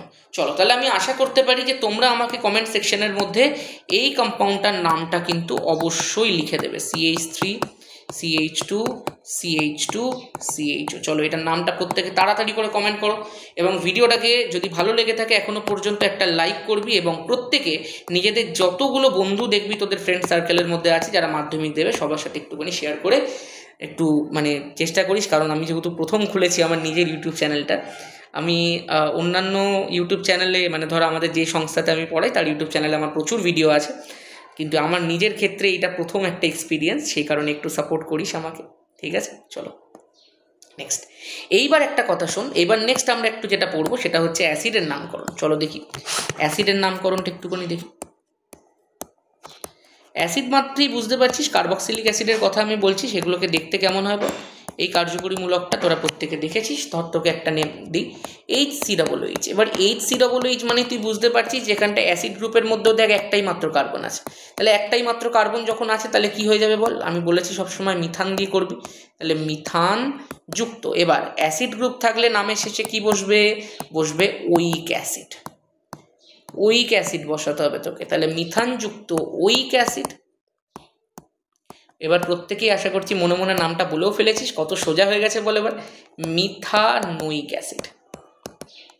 আশা করছি ক্লিয়ার। এই অ্যাসিডটা আমি ইংলিশে লিখে ফেললাম, বাংলাতে লিখবি তোরা, ঠিক আছে। তাহলে এই যে জিনিসগুলো আছে আমি আশা করতে পারি যে জিনিসগুলো এইবার তোদের কাছে ক্লিয়ার হয়েছে, যাদের এতদিন ধরে সমস্যা ছিল তাদের আর কোনো রকম সমস্যা থাকার কথাই নয়। তাহলে একটা নিজেরা লিখে দেখা না, CH3COOH খুব খুব খুব ফেমাস কম্পাউন্ড, সবাই বুঝতে পেরেছিস এনার নাম হচ্ছে অ্যাসিটিক অ্যাসিড, যেটার ভৌত ধর্ম রাসায়নিক ধর্ম সব তোরা এখন জানিস। অ্যাসিটিক অ্যাসিড যেটা আছে সেটার একটু IUPAC নামটা লিখে ফেল, দেখ দুটো কার্বন আছে সেই কারণে আমি লিখতে পারি ইথান যুক্ত ওইক অ্যাসিড, তাহলে নাম হয়ে যাবে কি বল, ইথানোইক অ্যাসিড। আশা করছি ক্লিয়ার, ঠিক আছে।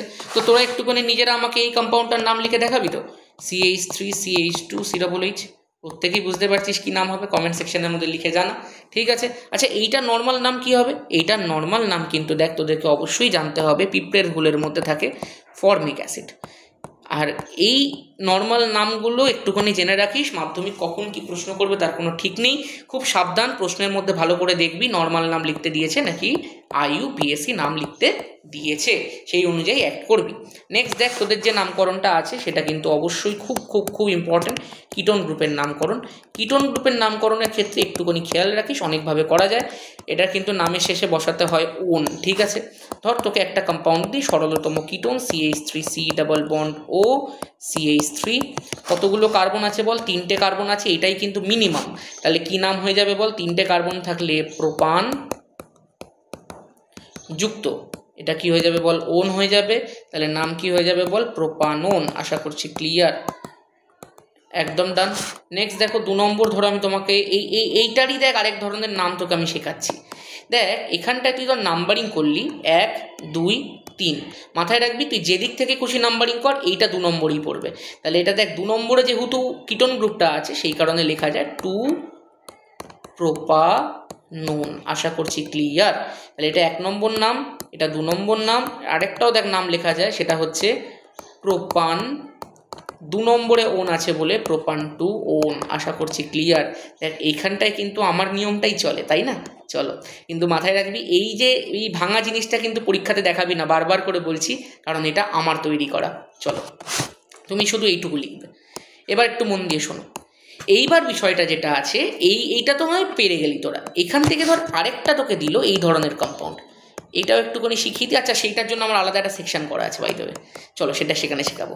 তাহলে এই যে জায়গা পর্যন্ত করালাম, তোদের কিন্তু ইথারের নেমিংটা নেই, তাও একটুখানি ধর তোকে দেখিয়ে দিই। CH3OCH3 যদি তোকে দেয়, তুই জানিস দেখ দুটোই মিথাইল আছে সেই কারণে ডাই মিথাইল ইথার হয়ে যাবে। তোকে ধর দিল C2H5OC2H5, তাহলে তুই বুঝতে পারছিস দুটো ইথাইল আছে তাহলে ডাই ইথাইল ইথার হয়ে যাবে। তোকে ধর দিল CH3OC2H5, তাহলে এটা দেখ মিথাইল আছে, এটা দেখ ইথাইল আছে, তাহলে মিথাইল ইথাইল ইথার হয়ে যাবে, ঠিক আছে। এটার নাম কি, মিথাইল ইথাইল ইথার। আশা করছি পুরো জিনিসগুলো জৈব রসায়নটা এবার মানে A to Z সবার মাথার মধ্যে আস্তে আস্তে ঢুকে পড়েছে। এইবার একটুখানি দেখি পরেরগুলো আমি কি রেখেছি। বলছে difficult for class 10। Difficult for class 10 জিনিসটা কি একটুখানি দেখতো।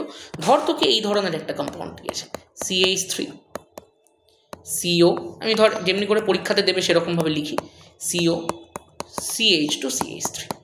এবার তুই দেখে বুঝতে পারছিস না নিশ্চয়ই। আচ্ছা তুই একটা ক্লাস 10-এর ছেলে মেয়ে কী করবে, এই 4টে কার্বন আছে গুনবে, 4টে কার্বন থাকলে স্যার শিখিয়েছেন বিউটান লিখতে হবে। আচ্ছা বিউটান লিখবো প্লাস এখানে আমি লিখবো ওন, তাহলে নাম কি হয়ে যাবে বল, বিউটানোন। বিউটানোন কি তাহলে ঠিক? আমি বলবো ক্লাস 10-এর রেসপেক্টে একদম ঠিক। কিন্তু একটা জিনিস মন দিয়ে শোন, মাথায় রাখবি যেই দিক থেকে কার্যকরীমূলক মানে এই জিনিসটা আগে পড়ছে, দেখ এই দিক থেকে আগে পড়ছে না এই দিক থেকে আগে পড়ছে, তুই বলবি এদিক থেকে আগে পড়ছে, তুই সেদিক থেকে নাম্বারিংটা কর। দেখ 1 2 3 4, 4টে মোট কার্বন আছে, তাহলে তুই নামটা লেখ এইভাবে বিউটান 2 নম্বর পজিশনে দেখ কিটোনটা আছে, সেই কারণে বিউটান 2 এইটা লেখাটা বেশি গ্রাহ্য। ব্যাপারটা বুঝতে পারছিস তো? তাহলে বিউটান 2 লিখবি তুই, নট বিউটানন। তুই বিউটানন লিখলে তোকে কারেক্ট দেবে, কিন্তু আমি তোকে বলছি শোন তুই বিউটান 2 লিখবি। আশা করছি ক্লিয়ার, ঠিক আছে? নেক্সট তোকে বলি শোন, নেক্সট তোকে আরেকটা জিনিস দেখাই। এই ধরনের প্রশ্ন নতুন আমদানি হয়েছে ক্লাস 10-এ, এগুলো সব ক্লাস 11-এর প্রশ্ন। ক্লাস 11 লেভেল এগুলো তোদের শিখবি, তখন দেখবি শেখাবো এগুলো। দেখবি এই টাইপের একটা প্রশ্ন রিসেন্টলি পরীক্ষার জন্য আমদানি করেছে। CH2, এখানে একটা হাইড্রোজেন, CH3, CH2OH, ধর এই ধরনের একটা তোকে দিয়েছে। এবার তুই আমাকে একটা কথা বল, যে এই যেটা আছে এটা কিন্তু তুই একটা কথা শোন, শুধু যেটা দেখবি লংগেস্ট চেন আছে কার্বনের, তুই শুধুমাত্র সেইটাকে ধরবি। এই যে নিচে যে দেখ কার্বনটা এক্সট্রা করে দেখ মিথাইল গ্রুপটা যেটা ঝুলছে, এইটাকে তুই নাম্বারিং করবি না। তুই দেখবি সব থেকে লং কার্বন চেন কোথায় আছে, না এখানে আছে, তাহলে তুই ওইটাকেই নাম্বারিং করবি। আশা করছি ব্যাপারটা বুঝতে পারছিস। তাহলে দেখি এবার নাম্বারিংটা করি, কোন দিক থেকে করবো, যেদিক থেকে কার্যকরীমূলক আগে আছে। তাহলে 1 2 3 4, তাহলে বল কটা কার্বন আছে? 4টে কার্বন আছে। আচ্ছা 3 নম্বর পজিশনে দেখ হাইড্রোজেনকে সরিয়ে, এখানটায় এই গ্রুপটা না থাকলে এখানটা কে থাকতো? হাইড্রোজেন থাকতো। তাহলে হাইড্রোজেনকে সরিয়ে তো এই গ্রুপটা ঢুকেছে, কে? গ্রুপটার নাম কি? মিথাইল। কত নম্বরের মধ্যে ঢুকেছে? 3 নম্বরে। তাহলে প্রথমে এইভাবে লিখবি 3 মিথাইল। আমরা প্রথমে অতিথি আপ্যায়ন করি, সেই কারণে অতিথির নামটা আগে লিখবো, 3 মিথাইল। এবার বলো 4টে কার্বন আছে, আর লাস্টে দেখ OH আছে, OH আছে মানে অল আছে, তার মানে বিউটানল। ব্যাস এটাই নাম হবে। তাহলে প্রথমে অতিথি আপ্যায়ন করে দাও, 3 মিথাইল লিখে দাও, তারপরে বিউটানল লিখে দাও, কাজ হয়ে যাবে। তাহলে আমি আশা করছি এই জিনিসটা তোরা আরও একটা আমাকে এরকমভাবে করে দেখাতে পারবি। ধর তোকে আমি বললাম CH3, আচ্ছা তোকে ধর এমনি দুখানা দিয়ে দিয়েছে, এবার তুই কি করবি? এবার তুই বলবি স্যার আউট অফ সিলেবাস। না, একদম না। OH-টা এখানটায় আছে, তাহলে OH-এর দিক থেকে আমি যখন নাম্বারিং করতে শুরু করবো, এটা আমার 1 নম্বর কার্বন, এটা 2 নম্বর কার্বন, এটা 3 নম্বর কার্বন, এটা 4 নম্বর কার্বন। কেন এরকমভাবে নাম্বারিং করলাম? এই কার্বনগুলোকে কোথাও নাম্বারিং করা যেত না, তার কারণ দেখ এখানটায় মাত্র 3খানা কার্বন আছে, আর এই বরাবর এই চেনটা বরাবর 4খানা কার্বন আছে। তাহলে লংগেস্ট চেন কোনটা? এইটা। তাহলে এইটাকে নাম্বারিং করব, নট এই যে চেনটা আছে যেটার মধ্যে মাত্র 3খানা কার্বন আছে। যদি এই চেনটার মধ্যে 4টে 5টা কার্বন থাকতো, 5টা, তাহলে কিন্তু আমি এইটাকে আর নাম্বারিং না করে এই ভার্টিক্যাল চেনটাকে নাম্বারিং করতাম। আশা করছি ক্লিয়ার আছে।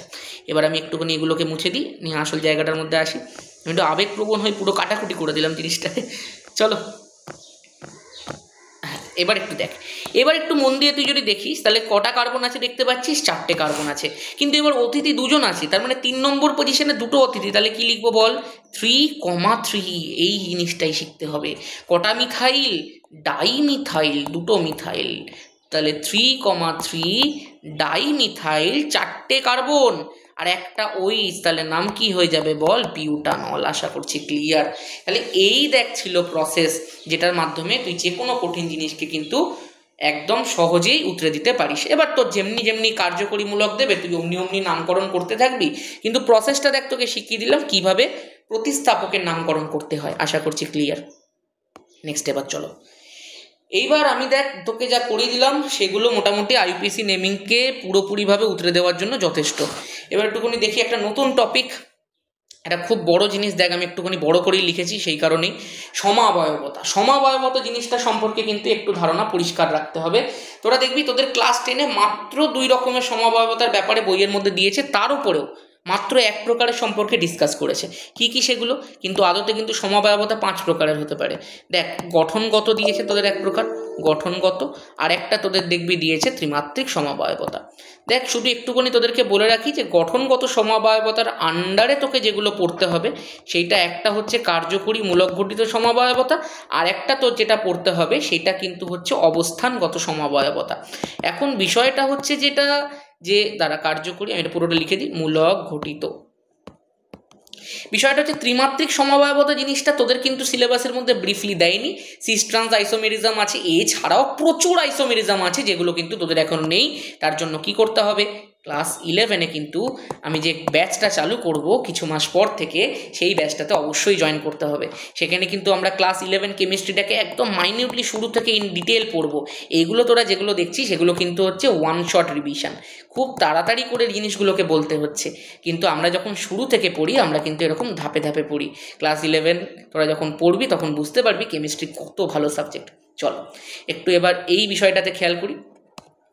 তাহলে কার্যকরী মূলক ঘটিত সমবায়বতার অবস্থানগত সমবায়বতা সম্পর্কে একটু ব্রিফলি ডিসকাস করি। তাহলে ধর প্রথমেই আমি যে জিনিসটা সম্পর্কে ডিসকাস করব সেটা হচ্ছে কার্যকরী মূলক দিয়ে, কার্যকরী মূলক ঘটিত সমাবয়বতা, যেটাকে আমরা ইংলিশে বলে থাকি আইসোমেরিজম। আশা করছি ইংলিশ নামটাও তোদেরকে যে একটুখানি নতুন লাগছে আমি জানি, কিন্তু ইংলিশগুলোকে যদি তুই না জানিস, অনেকে তোদের মধ্যে পরবর্তীকালে ধর জয়েন্ট নিটের মধ্যে বসতে চলেছিস, তো আইসোমেরিজম কথাটা কিন্তু তোদের কাছে তখন নতুন থাকলে হবে না। এইবার একটুখানি দেখি, আচ্ছা আইসোমেরিজম বিষয়টা কি একটুখানি আগে বলে দিই তোদেরকে ছোট্ট করে। সেটা হচ্ছে দেখ, আমি যদি তোকে দেখি তাহলে CH3CH2OH, ধর তোর কাছে এমনি একটা মলিকিউল আছে, একটু জুড়ে লেখ, কটা কার্বন? দুটো কার্বন। কটা হাইড্রোজেন? ছটা হাইড্রোজেন। কটা অক্সিজেন? একটা অক্সিজেন। আচ্ছা, তার মানে C2H6। আচ্ছা এইটাকে দেখ তো, CH3OCH3, কটা কার্বন আছে? দুটো কার্বন, তাহলে C2। কটা হাইড্রোজেন? ছটা হাইড্রোজেন, একটা অক্সিজেন। দেখ তো দুটোকে দেখতে একই ধরনের তো। আচ্ছা, তার মানে দেখতে একই প্রকারের, কিন্তু এদের আণবিক গঠনটা কিন্তু আলাদা। একটা দেখ অ্যালকোহল, একটা দেখ ইথার, আর আণবিক গঠনটা আলাদা বলে এদের ধর্মগুলোও আলাদা। তাহলে একই আণবিক সংকেত কিন্তু ভিন্ন ভিন্ন আণবিক গঠন এবং ধর্মবিশিষ্ট যৌগগুলোকে একে অপরের কি বলা হয়? সমবয়বী যৌগ বলা হয়। আর এদের এই ধর্মটাকে বলা হয় সমবায়বতা। আশা করছি বিষয়টা ক্লিয়ার। নেক্সট এবার একটু দেখো, কার্যকরী মূলকের জন্য কি ধরনের আইসোমেরিজম ঘটে। এই যে দেখালাম, যেমন ধর CH3CH2OH আছে, আবার তুই দেখ CH3OCH3 আছে। এখানে যে কার্যকরী মূলকটা সেটা ইথার আছে, এখানটায় যে কার্যকরী মূলকটা সেটা কিন্তু অ্যালকোহল আছে। কিন্তু তুই দেখতে পাচ্ছিস নিশ্চয়ই যে এই দুটোর মধ্যেই যে আণবিক সংকেতটা আছে সেটা কিন্তু C2H6O।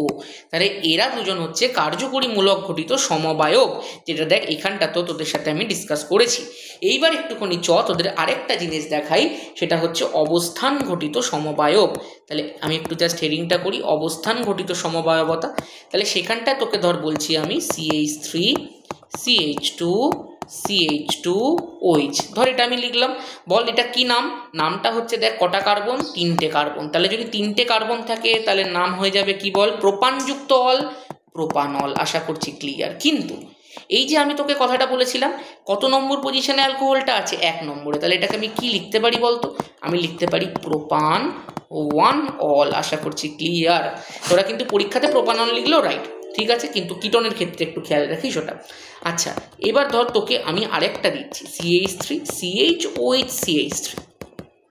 তুই স্ট্রাকচারটা এইভাবে করে দেখ না, দেখ কার্বন আছে 3খানা, দেখ কীভাবে লিখতে হয়। দেখ এখানটায় লিখলাম আমি 3টে হাইড্রোজেন, এখানটায় একটা হাইড্রোজেন, একটা অক্সিজেন। আচ্ছা, এখানটায় এবার আমি দিচ্ছি কি 3খানা হাইড্রোজেন। দেখ এবার পুরোটা তৈরি করব কি, এই যে দেখ CH3 হয়ে গেল। এই যে আমি এখানটা হাইড্রোজেন, এখানটা আমি অক্সিজেনটা দিয়ে ওর সাথে হাইড্রোজেন কানেক্ট করলাম, আর এখানটা দেখ 3টে হাইড্রোজেন। দেখ এইটাই তো লেখা আছে। কী করে লিখতে হয় বুঝতে পারছিস? কেমিস্ট্রি শিখিয়ে দিচ্ছি তোদেরকে কিছু কিছু জিনিস। এবার দেখ কটা কার্বন? 3টে কার্বন। তাহলে নাম কি হয়ে যাবে বল? প্রোপান। প্রোপানের সাথে কি লিখবো? কত নম্বরে অ্যালকোহল রে? 1 2 3, 2 নম্বরে অ্যালকোহল, তাহলে 2 অল। তাহলে বুঝতে পারছিস নিশ্চয়ই দুজনেরই সাধারণ সংকেত সেম। দেখ 3খানা কার্বন, তার মানে C3, হাইড্রোজেন 3টে 6টা, 2টো 8টা, তার মানে H8, আর একটা দেখ O। দেখ দুজনের ক্ষেত্রে কিন্তু আণবিক সংকেতটা সেমই হবে। দেখ গুনে দেখ, 3টে কার্বন, 3টে, 2টো 5টা, 2টো 7টা, 1 8টা প্লাস O, ঠিক আছে। কিন্তু দেখ অবস্থান, এই যে কার্যকরী মূলকের যে অবস্থান আছে সেটা কিন্তু আলাদা, একটা 1-এ একটা 2-এ। আশা করছি কমপ্লিট। চলো, এই ছিল দেখ সমবায়বতা, এটাও তোদেরকে শিখিয়ে দিলাম। আচ্ছা, একটা জিনিস মার্কেটে নতুন ঢুকেছে, কিন্তু সেইটাকে আমাকে একটুখানি পরের দিকে বলতে হবে। তার কারণ আমি যখন এস্টার জিনিসটা করাবো একদম শেষে, সেই এস্টার করানোর পরে আমি তোকে বলবো যে ওই জিনিসটা কি। মানে এই সমবায়বতা থেকে একটা নতুন ধরনের প্রশ্ন এখন মার্কেটে এসেছে। চলো দেখি, এখন ওগুলো নিয়ে মাথা না ঘামিয়ে একটু পরের টপিকের মধ্যে যাই, সেটা হচ্ছে সমগণীয় শ্রেণী। দেখ সমগণীয় শ্রেণী জিনিসটা কি? আমিও মানুষ, তুইও মানুষ, তাই না? শুধু আমাদের চেহারার তফাৎ, আমি একটু মোটা সোটা, আর যে হয়তো ভিডিও দেখছে সে একটু রোগা। তো সেমনি ভাল্লুকের সাথে ভাল্লুকও একই গণ বিশিষ্ট, গরুর সাথে গরু একই গণ বিশিষ্ট, দুটো শুয়োরও একই গণ বিশিষ্ট, দুটো কাতলা মাছ একই গণ বিশিষ্ট। কিন্তু আমাদের কেমিস্ট্রিতে যে হাইড্রোকার্বনসগুলো আমরা পড়ি, তারাও তো একই গণ বিশিষ্ট, ব্যাপারটা বুঝতে পারছিস তো? এই যে আমি জিনিসগুলোকে লিখছি, দেখ তো এটার নাম কি মিথেন, এটার নাম কি ইথেন, এটার নাম কি প্রোপেন। কিন্তু একটা জিনিস চিন্তা করে দেখ, এটা তো CH4 লিখলাম, এইটার ক্ষেত্রে আমি কি লিখছি CH3 এইবার তুই বল নিচেরটার ক্ষেত্রে আমি কি লিখছি CH3, জাস্ট একটা CH2 ঢোকা, তারপরে আবার একটা কি ঢোকাবি CH3 ঢোকা। দেখ ব্যাপারটা বুঝতে পারছিস তো? তুই আমাকে একটা কথা বল, একটুখানি ভেবে বল যে আমরা কি করছি। আচ্ছা এর পরেরটা আমি কি করে লিখবো? আমি লিখবো দেখ CH3 CH2 CH2 CH3, দেখ ইজিলি হয়ে গেল। তারপরেরটা আমি আবার কিভাবে লিখবো CH3 CH2 CH2 CH2 CH3। তার মানে এই যে ধরনের যৌগগুলো আমি লিখছি তারা কিন্তু একই ধরনের আণবিক গঠন বিশিষ্ট। তুই বল এরা প্রত্যেকে কি? এরা প্রত্যেকে অ্যালকেন, আর অ্যালকেন মানে এদের আণবিক গঠনটা কেমনি CnH2n+2, তাহলে প্রত্যেকের আণবিক গঠনটা সেম। কিন্তু এই একটা থেকে আরেকটায় যাওয়ার সময় আমি একটা করে CH2 বাড়াচ্ছি। ভালো করে খেয়াল করে দেখ, এই যে দেখ, দেখতে পাচ্ছিস মধ্যিখানে একটা কি ঢুকিয়ে দিলাম CH2, আবার দেখ মধ্যিখানে একটা এক্সট্রা CH2, মধ্যিখানে একটা এক্সট্রা CH2। তার মানে যাদের আণবিক সংকেতটা সেম, জাস্ট একটা থেকে অপরটায় যাওয়ার সময় একটা করে CH2 বাড়িয়ে দিচ্ছি। তার মানে বিকশিত হয়ে যাচ্ছে। যারা পোকেমন দেখেছিস ওরা জানিস একটু একটু করে বড় হচ্ছে, কিন্তু এরা সবাই একই গণ বিশিষ্ট। আরও একটুখানি ডিটেলে বলবো, দেখ এইটা CH3OH, এটাও একটা অ্যালকোহল। CH3CH2OH, এটাও একটা অ্যালকোহল। CH3CH2CH2OH, এটাও একটা অ্যালকোহল। কি বাড়াচ্ছি রে? শুধু একটা করে CH2 বাড়াচ্ছি।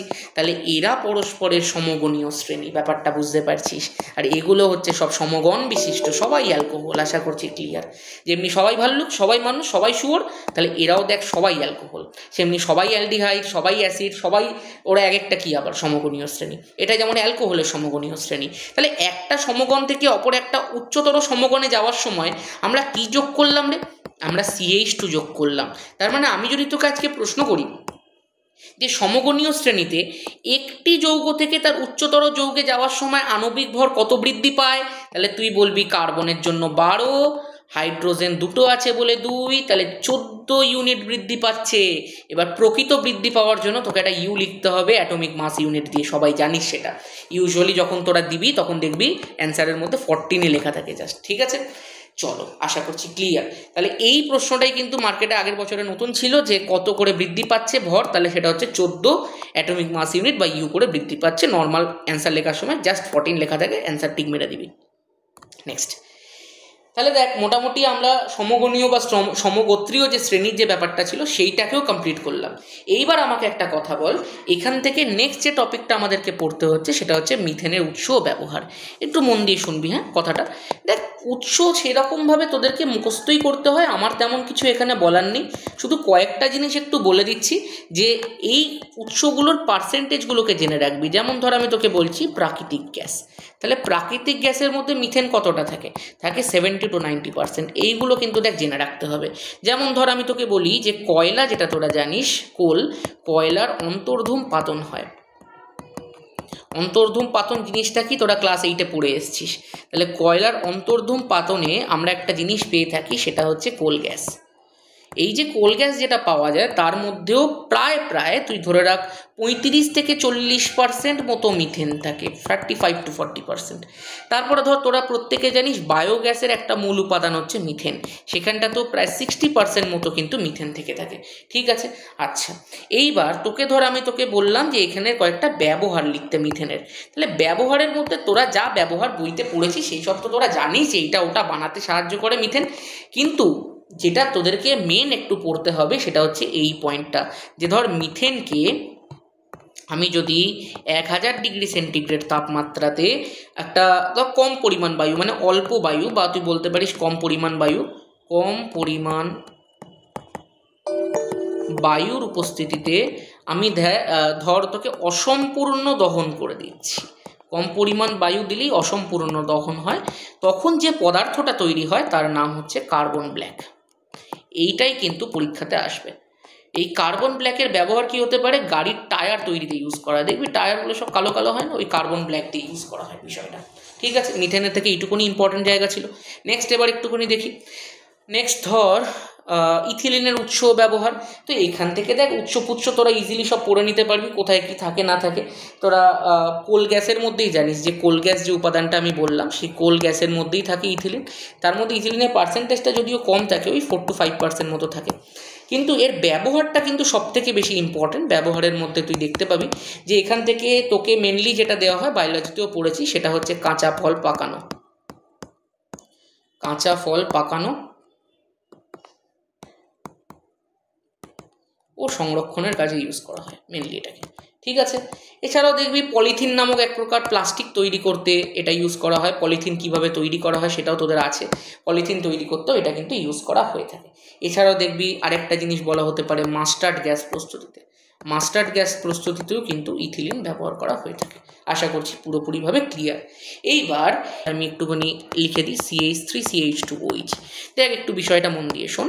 তুই ধর এখান থেকে দিলি অ্যালুমিনা 350, আবার তুই ধর দিলি কনসেন্ট্রেটেড H2SO4, আর তোকে যেটা টেম্পারেচার দিতে হবে সেটা হচ্ছে 170 ডিগ্রি সেন্টিগ্রেড। এবার এই জিনিসগুলো করতে করতে দেখবি পুরো মুখস্থের মতো হয়ে গেছে, এত সহজ এগুলো। দেখ কী করে করে, প্রসেসটা দেখে নে। দেখ এই যে কার্বনটার সঙ্গে যে OH-টা আছে সেইটাকে বার করবি, আর তার পাশের কার্বন থেকে এই কার্বন থেকে একটা হাইড্রোজেনকে বার করবি। তাহলে বল, একটু মন দিয়ে শোনো, যে বলেছিলাম মনে আছে যে একটা পাই বন্ডকে ভাঙলে দুটো সিগমা বন্ড তৈরি হয়, বলো একদম ক্লিয়ার। তাহলে আমাকে একটা কথা বল, এই যে দেখ আমি একটু বিষয়টা একটু ডিটেলে দেখাই তোদেরকে। এটাই তো ইথাইল অ্যালকোহল লেখা, এটাই তো ইথাইল অ্যালকোহল লেখা। এই ইথাইল অ্যালকোহলটার মধ্যে থেকে তুই এই কার্বনটার সাথে এই যে OH-টা আছে সেটাকে বাদ দিচ্ছিস, এই কার্বনটা থেকে হাইড্রোজেনটাকে বাদ দিচ্ছিস। তাহলে বল কটা সিগমা বন্ড ব্রেক করলো? দুটো সিগমা বন্ড ব্রেক করলো। আচ্ছা, দুটো সিগমা বন্ড যদি ব্রেক করে তাহলে কটা পাই বন্ড হবে? একটা পাই বন্ড হবে। কার কার মধ্যে হবে? না এই যে দুখানা কার্বন পড়ে আছে তাদের মধ্যেখানে হবে। তাহলে প্রোডাক্টটা কি হবে? CH2 double bond CH2। আশা করছি এবার বুঝেছিস। তুই H2C ডাবল বন্ড CH2 লিখতে পারতিস, আর এখানটা তো দেখ সেম প্রোডাক্ট হবে। আমি আশা করছি এতদিন তোরা শুধু পড়েছিলি যে কেন ইথাইল অ্যালকোহলকে এই দুখানা রিয়েজেন্ট দিয়ে ট্রিট করলে ইথিলিন তৈরি হয়। আজকে তোরা জানলি কারণটা। আশা করছি ক্লিয়ার, বুঝতে পেরেছিস? তাহলে এই যে কেনগুলোর উত্তর, এই জিনিসগুলো খোঁজার জন্যই কিন্তু তোরা এই ভিডিওটা দেখছিস। তাহলে এই যে কনসেপ্টটা যে দুটো সিগমা বন্ড ব্রেক করে একটা পাই বন্ড হলো, পাই বন্ড মানে কি যে বললাম, একটা সিঙ্গেল বন্ড যদি থাকে তার উপর একটা এক্সট্রা বন্ড যখন ডাবল বন্ড ফর্মিংয়ের জন্য লাগে তখন সেই এক্সট্রা বন্ডটাকে বলা হয় পাই বন্ড। আশা করছি ক্লিয়ার। তাহলে এই যে ডাবল বন্ড যেটা আছে তার মধ্যে দেখ একটা সিগমা বন্ড আছে, একটা পাই বন্ড আছে। আশা করছি এবার প্রত্যেকটা জিনিস তোদের কাছে ক্লিয়ার হচ্ছে। তাহলে কিভাবে ইথাইল অ্যালকোহল থেকে ইথিন তৈরি হলো এই বিষয়টা তোরা এবার শিখে গেলি। দুখানা রিয়েজেন্টই কিন্তু পরীক্ষার জন্য মারাত্মক ইম্পর্টেন্ট। নেক্সট এবার একটুখানি দেখা যাক। নেক্সট দেখো আছে যেটা, সেটা হচ্ছে অ্যাসিটিলিনের উৎস ব্যবহার। দেখবি অ্যাসিটিলিনকে কিন্তু প্রকৃতিতে মুক্ত অবস্থায় পাওয়া যায় না, তবে কোল গ্যাসের মধ্যে খুব সামান্য পরিমাণে অ্যাসিটিলিন কিন্তু থেকে থাকে। ও পার্সেন্টেজ আর না লিখলেই ভালো, অনেক কম থাকে। তোকে যেখান থেকে এটা মেনলি এটা যেটা পড়তে হবে সেটা হচ্ছে ব্যবহারটা। ব্যবহারটার মধ্যেও খুব খুব খুব গুরুত্বপূর্ণ যেটা, সেটা হচ্ছে অক্সি অ্যাসিটিলিন শিখা। এই অক্সি অ্যাসিটিলিন শিখাটাই কিন্তু পরীক্ষাতে বারবার করে দেয়। এর টেম্পারেচারটা থাকে nearly equal to 3000 degree centigrade. ঠিক আছে, চলো একদম। তাহলে এটাকে কি করা হয় দেখবি, ইস্পাতের দোকান ফোকানে যাবি, ধাতু ফাতু যেখানে ঝালাই ফালাই করা হয় সেখানে দেখবি ওই ইস্পাত গলিয়ে জোড়া লাগাতে, ধাতু কাটতে, এইসব কাজে এগুলোকে ইউজ করা হয়। ঠিক আছে, এছাড়াও কিন্তু এই যে অ্যাসিটিলিন যেটা আছে সেটা কিন্তু কার্বাইড বাতিতে ইউজ করা হয়। এটা কিন্তু মারাত্মকভাবে একটু দরকার, কার্বাইড বাতিতে কিন্তু অ্যাসিটিলিন ইউজ করা হয়। এটাকে একটুখানি জেনে রাখবে। ঠিক আছে, চলো এখান থেকে দেখো তেমন কিছু আর নেই, যেগুলো পড়ার কথা ছিল তোরা সব পড়ে ফেললি। এবার একটুখানি লিকুইফাইড পেট্রোলিয়াম গ্যাস আর কম্প্রেসড ন্যাচারাল গ্যাসের কথা বলি। প্রথমেই নামগুলো খুব ইম্পর্টেন্ট। এটার নামটা কি? লিকুইফাইড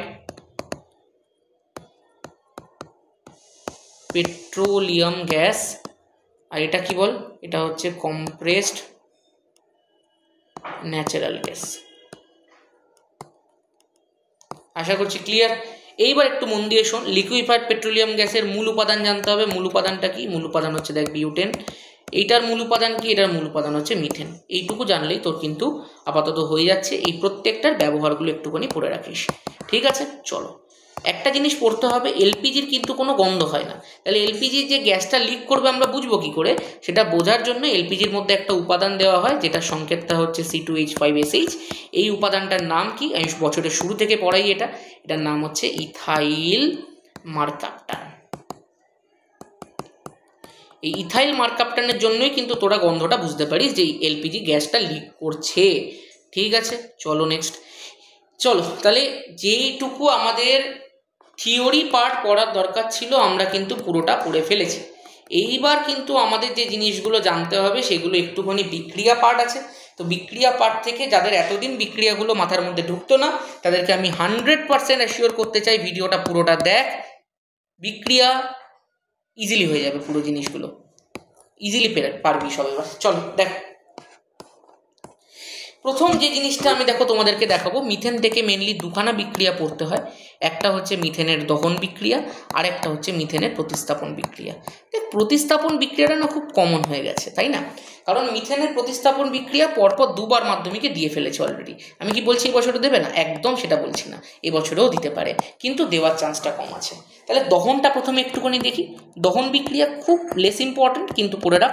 দেখ, যে কোনো হাইড্রোকার্বন, মাথায় রাখবি মিথেন বলে নয়, যে কোনো হাইড্রোকার্বন তার যদি আমরা দহন করি, দহন মানে কি? অক্সিজেনের সাথে বিক্রিয়া, তাহলে কার্বন ডাই অক্সাইড আর জল উৎপন্ন হয়, যে কোনো হাইড্রোকার্বন, এবং তার সাথে প্রচুর পরিমাণে শক্তি পাওয়া যায়। যেমনি যদি তুই মিথেনের দহন করিস তাহলে 213 কিলো ক্যালোরি পার মোল এনার্জি পাওয়া যায়।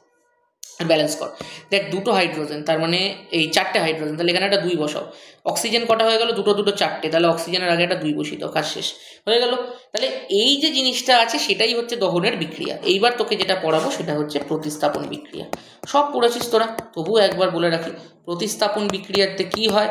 প্রতিস্থাপন বিক্রিয়াতে শর্ত আছে কিছু। শর্তটা কি? 1 নম্বর শর্ত হচ্ছে বিক্ষিপ্ত সূর্যালোক লাগে।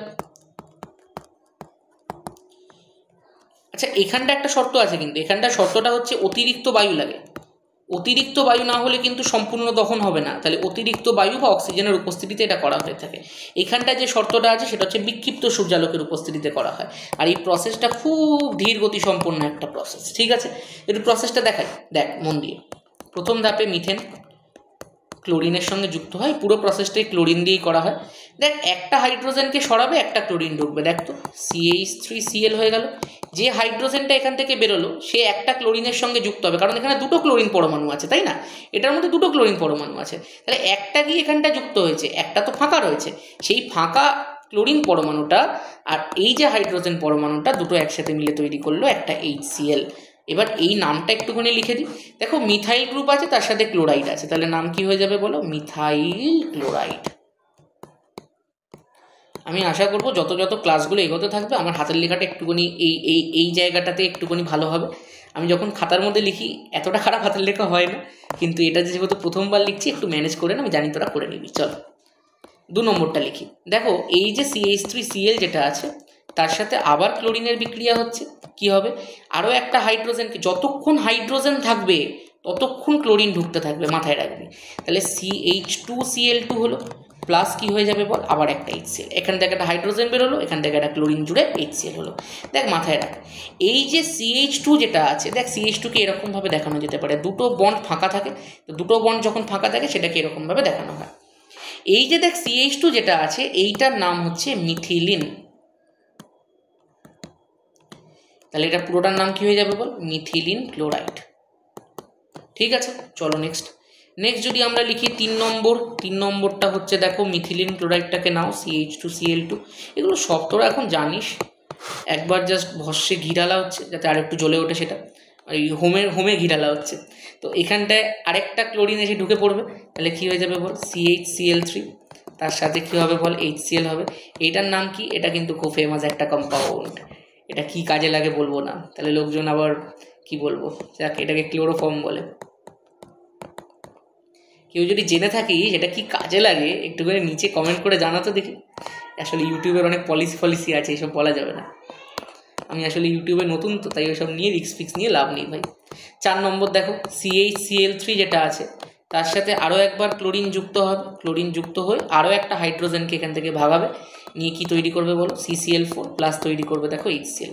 এই যে কম্পাউন্ডটা তৈরি হলো সেটার মধ্যে ক্লোরিন কটা আছে? 4টে, ওই জন্য কি লেখা হয়? Carbon tetrachloride.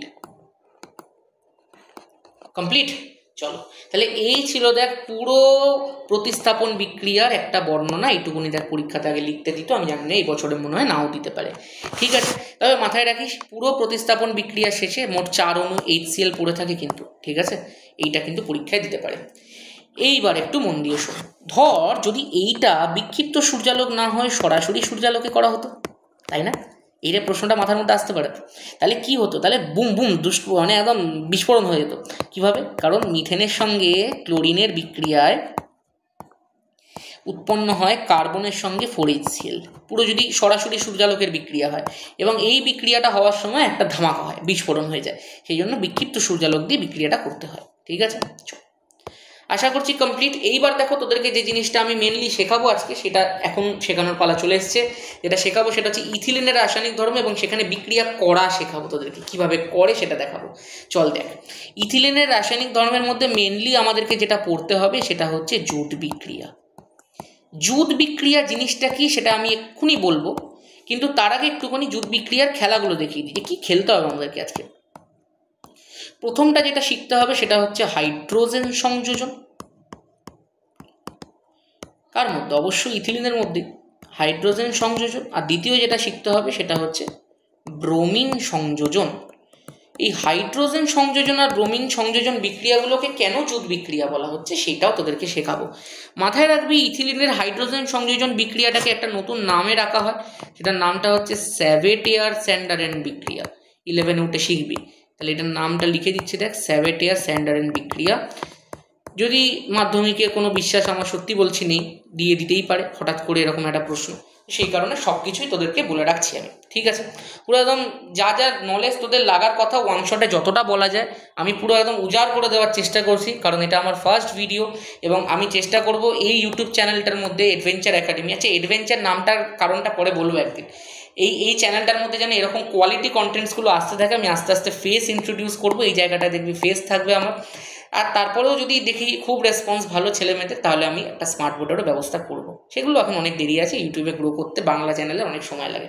চলো এবার একটুখানি মন দিয়ে ভালো করে দেখো। প্রথমে আমি যেটা শেখাবো সেটা হচ্ছে হাইড্রোজেন সংযোজন। হাইড্রোজেন সংযোজন, ঠিক আছে, দেখি। দেখো কার মধ্যে হাইড্রোজেনের সংযোজনটা করছি নিশ্চয়ই বুঝতে পারছো, ইথিলিনের মধ্যে করছি। তাহলে আগে ইথিলিনের সংকেতটা লিখি। কি সংযোজন করছি? হাইড্রোজেন সংযোজন করছি, হাইড্রোজেনটা লিখি। দেখো যে কোনো বিক্রিয়াতেই একটা কিন্তু অনুঘটক লাগে, তাই না? তাহলে এইখানেও দেখবে লাগবে নিকেল চূর্ণ, এবং তার সাথে একটা টেম্পারেচার লাগবে। বিভিন্ন বইতে বিভিন্ন থাকে, স্ট্যান্ডার্ড হিসেবে 250 লেখা হয়। এইবার একটুখানি মন দিয়ে শোন বিক্রিয়াটা হয় কি করে। দেখ আপাতত আমি ধরে নিচ্ছি তোরা শুধু জিনিস মন দিয়ে শোন বিক্রিয়াটা হয় কি করে। দেখ আপাতত আমি ধরে নিচ্ছি তোরা শুধু জিনিসগুলোকে মুখস্থ করেছিস। হ্যাঁ, যারা আমার কাছে পড়তিস তারা কারণটা জানিস। দেখ এদিকে এই যে বন্ডটা দেখতে পাচ্ছিস, এইটার মধ্যে কি কি আছে প্রথম থেকে শিখিয়ে এসেছি। একটা সিগমা বন্ড আছে, একটা পাই বন্ড আছে। মাথায় রাখবি সিগমা বন্ড খুব স্ট্রং হয়, কারণ সিগমারা খুব স্ট্রং হয়, তাই না? এবার পাই বন্ড যেটা আছে, পাই বন্ডটা উইক হয়, পাই বন্ড সহজে ভাঙে। পাই বন্ড যদি ভেঙে যায় তাহলে দেখ দুখানা সিগমা বন্ড তৈরি করে। ব্যাপারটা একদম বুঝতে পেরেছিস? তাহলে চল এটাকে ভাঙি আমরা। তাহলে ভাঙলে সিগমা বন্ডটাকে ইনট্যাক্ট রাখ, কারণ তোরা জানিস যে ওপরের বন্ডটা সিগমা বন্ড আছে, নিচের বন্ডটা পাই বন্ড আছে, তুই যেটা খুশিকে ধরে নে। কিন্তু একটা সিগমা আছে, একটা পাই আছে, ঠিক আছে? তাহলে সিগমাটা ধর আছে আর পাইটা ধর ভেঙে গেছে, একদম দেখানো হয়ে গেল। এবার যে পাইটা ভাঙলো সেই পাইটা ভেঙে কি হবে? দুটো সিগমা কোথায় কোথায় হবে? এখানে একটা, এখানে একটা। ব্যাপারটা বুঝে গেছিস আশা করবো। তাহলে এই যে দুখানা নতুন সিগমা বন্ড তৈরি হলো, এটার মধ্যে বসবে কে? এই হাইড্রোজেনটা। তাহলে এখানটা একটা হাইড্রোজেন বসা, এখানটা একটা হাইড্রোজেন বসা। বল কেমন লাগলো? তাহলে যে কম্পাউন্ডটা তৈরি হলো সেটার নাম কি? দেখ CH3 ইথেন হলো। এবার বিক্রিয়া রেডি। এতদিন কেমন লাগতো? একটু ভয় ভয় লাগতো, এখন কেমন লাগছে? একদম কোনো ম্যাটারই করছে না এগুলো, তাই না? চলো তাহলে কিভাবে হাইড্রোজেনেশন হলো পুরো জিনিসটাকে ভেঙে বললাম যে এটা পুরোটাই হচ্ছে পাই বন্ড ভাঙা, সিগমা বন্ড তৈরি হওয়ার খেলা। তাহলে একটা পাই বন্ড ভেঙে দুটো সিগমা বন্ড, কাজ শেষ। নেক্সট চলো দেখি এবার একটু। নেক্সট এবার যেটা আমাদেরকে দেখতে হবে সেটা হচ্ছে ব্রোমিন সংযোজন। ব্রোমিন সংযোজনের ব্যাপারটা একটু মন দিয়ে দেখ। মাথায় রাখবি সবসময় যে ব্রোমিন সংযোজন বিক্রিয়াটা যেটা আছে সেটা যখনই করব কিছু বেসিক জিনিস জানতে হবে। ব্যাপারটা হচ্ছে যে ব্রোমিন দ্রবণ যেটা হয়, ব্রোমিন দ্রবণটা সবসময় মনে রাখবি লাল বর্ণের হয়, আর যখনই এই বিক্রিয়াটা কমপ্লিট হয়ে যায় এই লাল বর্ণের দ্রবণটা বর্ণহীন হয়ে যায়, এবং সেইটা দেখেই আমরা বুঝতে পারি যে বিক্রিয়াটা কমপ্লিট হয়ে গেছে। এবার চল দেখি একটুখানি কিভাবে করি। দেখো ইথিলিন নিই, এর সাথে ব্রোমিন যুক্ত করি। কি দিতে হবে এখানটায়? অবশ্যই বুঝতে পারছিস যারা যারা পড়েছিস, এখানটায় কার্বন টেট্রাক্লোরাইড দিতে হবে, বারবার করে বলি আমি এই কথাটা। তাহলে কি হবে? একই রকম কেস। তাহলে তুমি এখান থেকে, আমি ধরে নিচ্ছি তুই এবার বুঝে গেছিস, এই পাই বন্ড, একটা যে উপরের পাই বন্ড আছে সেটাকে আমি ভেঙে দিয়েছি, ভেঙে দিয়ে শুধুমাত্র আমার কাছে সিগমা বন্ডটা পড়ে আছে, আর এখানটায় যে পাই বন্ডটা ভেঙেছে তার জন্য নতুন দুখানা সিগমা বন্ড জেনারেট করেছে। এই যে নতুন দুখানা সিগমা বন্ড, আমি একটু অন্য কালি দিয়ে দেখাই সিগমা বন্ডগুলোকে। চল, এইটা একটা পাই বন্ড ভেঙে দুখানা নতুন সিগমা বন্ড, দুখানার মধ্যে ব্রোমিন ঢুকে গেল। তাহলে এই যে জিনিসটা ঘটলো, এর ফলে তৈরি কি হলো না, CH2 সিঙ্গেল বন্ড CH2, একটা করে ব্রোমিন। আশা করছি ক্লিয়ার। ঠিক আছে, এইবার একটুখানি মন দিয়ে শোন ব্যাপারটা। এর নামটা কি করে লিখবো? এর নামটা কিন্তু দেখ লিখবো এইরকম ভাবে।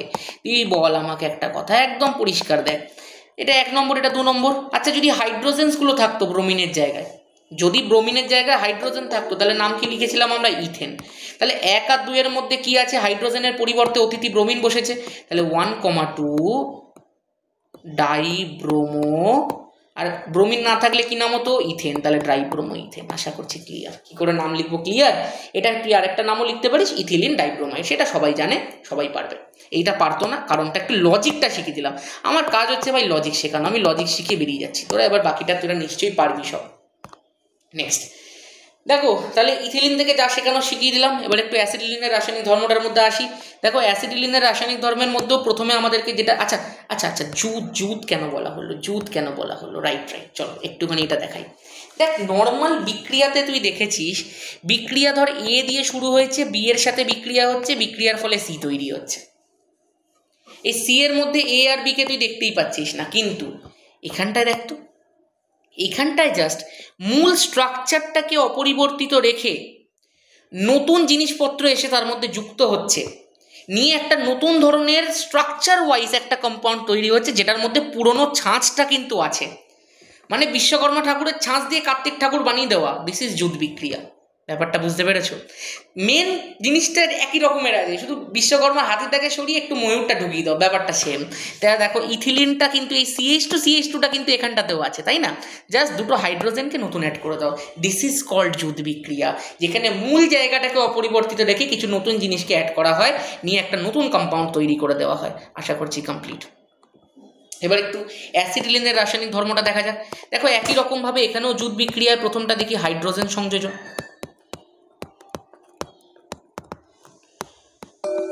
এই হাইড্রোজেন সংযোজনের যে জায়গাটা দেখ আছে, সেটাকে একটুখানি মন দিয়ে প্রত্যেকে দেখবি।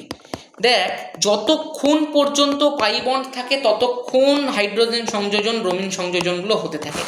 দেখ, এই যে ট্রিপল বন্ড দেখতে পাচ্ছিস তো, ট্রিপল বন্ডকে যদি তুই একটুখানি গভীরে গিয়ে অ্যানালিসিস করিস, তাহলে তুই দেখবি এর মধ্যে একটা সিগমা বন্ড আছে, দুটো পাই বন্ড আছে। তার মানে দুবার হাইড্রোজেন যুক্ত হবে, এই কথাটা নিশ্চয়ই এখন সবার কাছে ক্লিয়ার আছে। এইবার একটুখানি মন দিয়ে শোন। ধর, এটার মধ্যে আমি প্রথমবার এরকমভাবে হাইড্রোজেন যুক্ত করছি।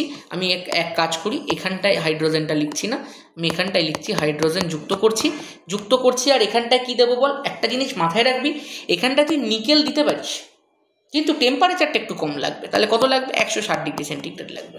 কিন্তু এই জিনিসটাকে তুই নর্মাল টেম্পারেচারেও করতে পারিস, তখন তোকে কিন্তু অনুঘটকটা দিতে হবে প্ল্যাটিনাম বা প্যালাডিয়াম। তুই প্যালাডিয়াম বা প্ল্যাটিনাম দিলে এই বিক্রিয়াটাতে আর টেম্পারেচার লাগবে না, নর্মাল টেম্পারেচারে বিক্রিয়াটা হয়ে যাবে। ঠিক আছে, তো চ আমি টেম্পারেচার দিয়ে দেখাচ্ছি, তোরা নর্মাল টেম্পারেচার দিয়ে করে দিতে পারবি। ঠিক আছে, যা। আচ্ছা চলো, এইবার একটুখানি দেখ, তাহলে যখন আমরা করব এটা কি হবে মন দিয়ে প্রত্যেকে দেখ। এই যে একটা পাই বন্ডকে তুমি ব্রেক করাও, একটা এই ধরো এই পাই বন্ডটাকে আমি ধরো ব্রেক করাচ্ছি, তাহলে ব্রেক করলে কি হবে? এই যে CH, এখানে ডাবল বন্ড পড়ে থাকবে CH, আর একটা পাই বন্ড ব্রেক করার ফলে দুখানা নতুন সিগমা বন্ড, তার মধ্যে কে গিয়ে যুক্ত হবে? দুটো হাইড্রোজেন। তাহলে কম্পাউন্ডটা কি হয়ে গেল? আমি জায়গাটা মুছি। যে নতুন কম্পাউন্ডটা দেখ তৈরি হয়ে গেল, সেই কম্পাউন্ডটার নাম কি হয়ে গেল বল? CH double bond CH। এটা তো দেখো ছাঁচটা ছিল, দুখানা নতুন সিগমা বন্ড অ্যাড করো, দুখানা হাইড্রোজেন। তাহলে এটা কি এটাই তৈরি হলো CH2 ডাবল বন্ড CH2। আচ্ছা CH2 ডাবল বন্ড CH2 এর নাম কি? একদম বুঝে গেছিস, ঠিক আছে। নেক্সট দেখ, আবারও একবার হাইড্রোজেন সংযোজন করতে হবে, ঠিক আছে। তাহলে আবারও একবার যখন আমরা হাইড্রোজেন সংযোজন করব, তখনও কিন্তু দেখ অনুঘটক তোকে দিতে হবে নিকেল 160 ডিগ্রি সেন্টিগ্রেড। বুঝতে পারছিস? এবার এই পাই বন্ডটা ব্রেক করবে, ব্রেক করে যেমনি আমরা ইথিলিন থেকে ইথেন তৈরি করেছিলাম সেই প্রসেসেই CH3 বন্ড CH3 তৈরি হয়ে যাবে। তাহলে আলটিমেট বিক্রিয়াটা কোথায় গিয়ে থামলো? ইথেনে। আর কি হবে বিক্রিয়াটা? আর হবে না, কারণ আর পাই বন্ড নেই। ভেরি গুড, চলো নেক্সট। তাহলে এইবার যেটা আমরা করব সেটা হচ্ছে ব্রোমিন সংযোজন। ব্রোমিন সংযোজনটা একটুখানি মন দিয়ে দেখি। ব্রোমিন সংযোজনের যে গল্পটা আছে সেটা কিন্তু একটুখানি ভালো করে শিখতে হবে। কেন? তার কারণ হচ্ছে যদি আমরা ধর অ্যাসিটিলিন নিয়ে বিক্রিয়াটা শুরু করি, তাহলে প্রথমেই ধর আমরা ব্রোমিন দিয়ে এইভাবে রিয়াক্টটা করাচ্ছি, এখানটায় কিন্তু জল দিতে হয় ব্রোমিনের, মনে রাখবি ব্রোমিনের সাথে জল দিতে হবে। সেই একই লাল বর্ণের ব্রোমিন দ্রবণ, সেটা আবার দেখ বর্ণহীন হয়ে যাবে শেষে গিয়ে। যেমনি দেখ এই জায়গাটার মধ্যে যে ইথিলিন ডাইব্রোমাইড ছিল, এটা কিন্তু একটা বর্ণহীন পদার্থ ছিল। তাহলে বুঝে যাচ্ছিলাম বিক্রিয়া কমপ্লিট হয়ে গেছে, লাল বর্ণ থেকে বর্ণহীন। এখানে দেখ প্রথমে কি হয়ে যাবে, আর আশা করছি তোদের শেখাতে হবে না, একটা পাই বন্ড ব্রেক করো, দুটো সিগমা বন্ডের মধ্যে ব্রোমিন বসিয়ে দাও। ক্লিয়ার? একদম ক্লিয়ার। চল এইবার এখানে কি থামবে? একদম না, আবার একবার ব্রোমিন। তাহলে ব্রোমিন জল দিয়ে দাও আরেকবার। তাহলে কি হয়ে যাবে বলো? এই যে একটা পাই বন্ড দেখতে পাচ্ছ, এই পাই বন্ডটাও কিন্তু আবার ব্রেক করবে, এই পাই বন্ডটাও আবার ব্রেক করবে। তাহলে ব্রেক করে কি হবে? একটা সিঙ্গেল বন্ড শুধু পড়ে থাকলো সিগমা। তাহলে এই ওপরেও দেখ দুখানা, আর নিচে দেখ দুখানা তো ছিলই অলরেডি। ক্লিয়ার হয়ে গেছে? তাহলে এই যে সেকেন্ড যে পাই বন্ডটা যখন ব্রেক করলো, এই যে নতুন দুখানা সিগমা বন্ড তখন তৈরি হলো। আর সেই দুটোর মধ্যেও কে এসে জয়েন হয়ে গেল? যে এসে জয়েন হওয়ার কথা ছিল, ব্রোমিন এসে জয়েন হয়ে গেল, কারণ আমি তো ব্রোমিনেশন বিক্রিয়া করছি, তাই না? তাহলে আশা করছি এইবার পুরো কনসেপ্টটা তোদের কাছে ফুল রেডি। এবার নামটা একটু শিখিয়ে দিই। দেখ 1 নম্বর কার্বন আছে, 2 নম্বর কার্বন আছে। তাহলে কটা ব্রোমিন আছে? 1টা 2টো 3টে 4টে ব্রোমিন আছে। তাহলে আমি লিখি 1,1, কারণ 1 নম্বরে 2টো, 2,2 কারণ 2 নম্বরে 2টো। কটা ব্রোমিন? 4টে। তাহলে টেট্রা ব্রোমো। আচ্ছা ব্রোমিনগুলো না থেকে যদি শুধু হাইড্রোজেন থাকতো তাহলে কি নাম হতো? ইথেন। তাহলে টেট্রা ব্রোমো ইথেন। আশা করছি ক্লিয়ার। বল, আর কারোর কোনো সমস্যা আছে বিক্রিয়া থেকে? কারোর সমস্যা নেই, আমি একদম একদম একদম কনফার্ম। ঠিক আছে, এই কম্পাউন্ডটার নাম কি? একটু আগে শিখিয়েছি, ঠিক আছে চলো। আচ্ছা এইবার, আচ্ছা এই কম্পাউন্ডটার নামটা বলার নিয়মটা একটু যে শিখিয়ে দিয়েছি, কিন্তু নাম্বারটা একটু মানে কাউন্টার নাম কি বলে নাম্বার, নামটা একটুখানি বলে দিই। কী সব বলছে আসলে, এতক্ষণ ধরে টানা বলছি তো। চলো দেখো 1 আর 2 নম্বরে আছে। তাহলে 1,2 ডাইব্রোমো। ব্রোমিন না থাকলে নাম কি হতো? ইথিলিন। তাহলে না, ডাইব্রোমো ইথিলিন। ব্রোমিন না থাকলে কি হতো সবসময় চিন্তা করবে, তাহলেই কাজ শেষ। ঠিক আছে, কমপ্লিট। এই বিক্রিয়াগুলো সব কমপ্লিট। এবার একটুখানি করে দিই পলিমারাইজেশন বিক্রিয়া। পলিমারাইজেশন বিক্রিয়াটা খুব দরকার। দেখবে পলিমার মানেটা কি, ধরো এ বহু সংখ্যক এ যুক্ত হলো, তো যখন যুক্ত হলো কতগুলো, আমরা ধরে নিলাম n সংখ্যকে যুক্ত হয়ে একটা ধরো AN কম্পাউন্ড তৈরি করলো। এই প্রত্যেকটা এ কে দেখো গিয়ে বলা হয় মনোমার। এই প্রত্যেকটা এ কে দেখো বলা হয় মনোমার, আর এই যে কম্পাউন্ডটা যেটা তৈরি হলো সেটাকে বলা হয় পলিমার। আশা করছি ক্লিয়ার। তো এরকম পলিমারাইজেশন বিক্রিয়া আমাদের ইথিলিন দেখায়। ইথিলিনের পলিমারাইজেশন বিক্রিয়াটা একটুখানি লিখে দিচ্ছি। দেখো কতগুলো ইথিলিন নিতে হবে? n সংখ্যক ইথিলিন নিতে হবে। CH2 ডাবল বন্ড CH2 হয়েছে। এইবার এই n সংখ্যক ইথিলিন শুধু নিলেই হবে না, অনুঘটক দিতে হবে। কি অনুঘটক? ক্রোমিয়াম অক্সাইড Cr2O3, এবং এর সাথে আবার উষ্ণতার চাপও লাগবে। কত উষ্ণতা, কত চাপ সবসময় খেয়াল রাখবি, 150 থেকে 200 ডিগ্রি সেন্টিগ্রেড। চাপটা কত? এইটারই জাস্ট একটা করে শূন্য বাড়া, 1500 থেকে 2000 ATM।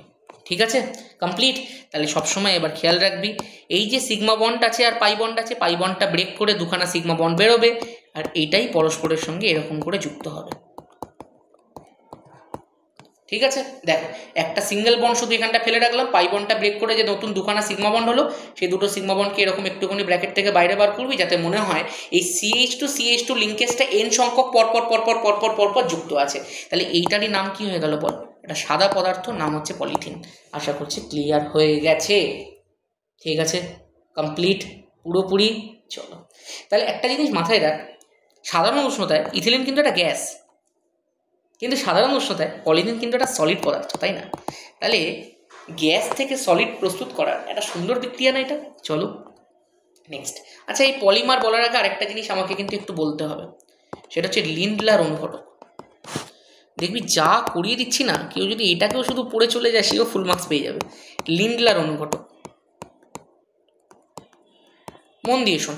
দেখ, তোরা প্রত্যেকে দেখলি যে আমরা যদি অ্যাসিটিলিন নিয়ে রিয়াকশানটা শুরু করি, প্রথম ধাপে ইথিলিন তৈরি হচ্ছে, আর ইথিলিন থেকে পরবর্তীকালে আমরা কিন্তু ইথেন তৈরি করে তবে থামতে পারছি।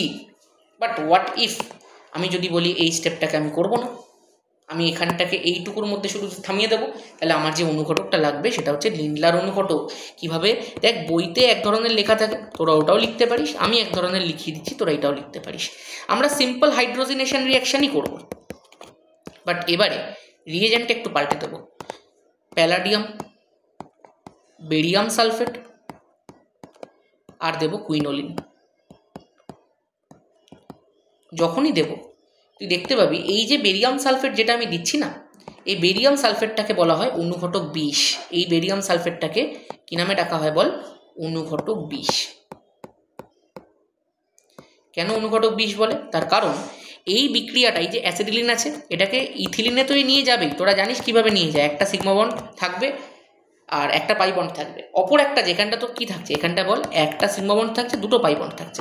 তাহলে দুটো পাইয়ের মধ্যে একটা পাই ব্রেক করে গেছে, একটা পাই ব্রেক করে এই ধরনের একটা প্রোডাক্ট তৈরিও হয়ে গেছে, কিন্তু আরও একটা পাই তো আছে। কিন্তু যেহেতু অনুঘটক 20 প্রেজেন্ট ছিল, পাই বন্ড থাকা সত্ত্বেও আর বিক্রিয়া হবে না, অনুঘটকটাকেই সে নষ্ট করে দিয়েছে, তাহলে আর বিক্রিয়া তো পসিবলই নয়। ওই জন্য এই বিক্রিয়াটা কিন্তু ইথিলিন ধাপে বন্ধ হয়ে যায়।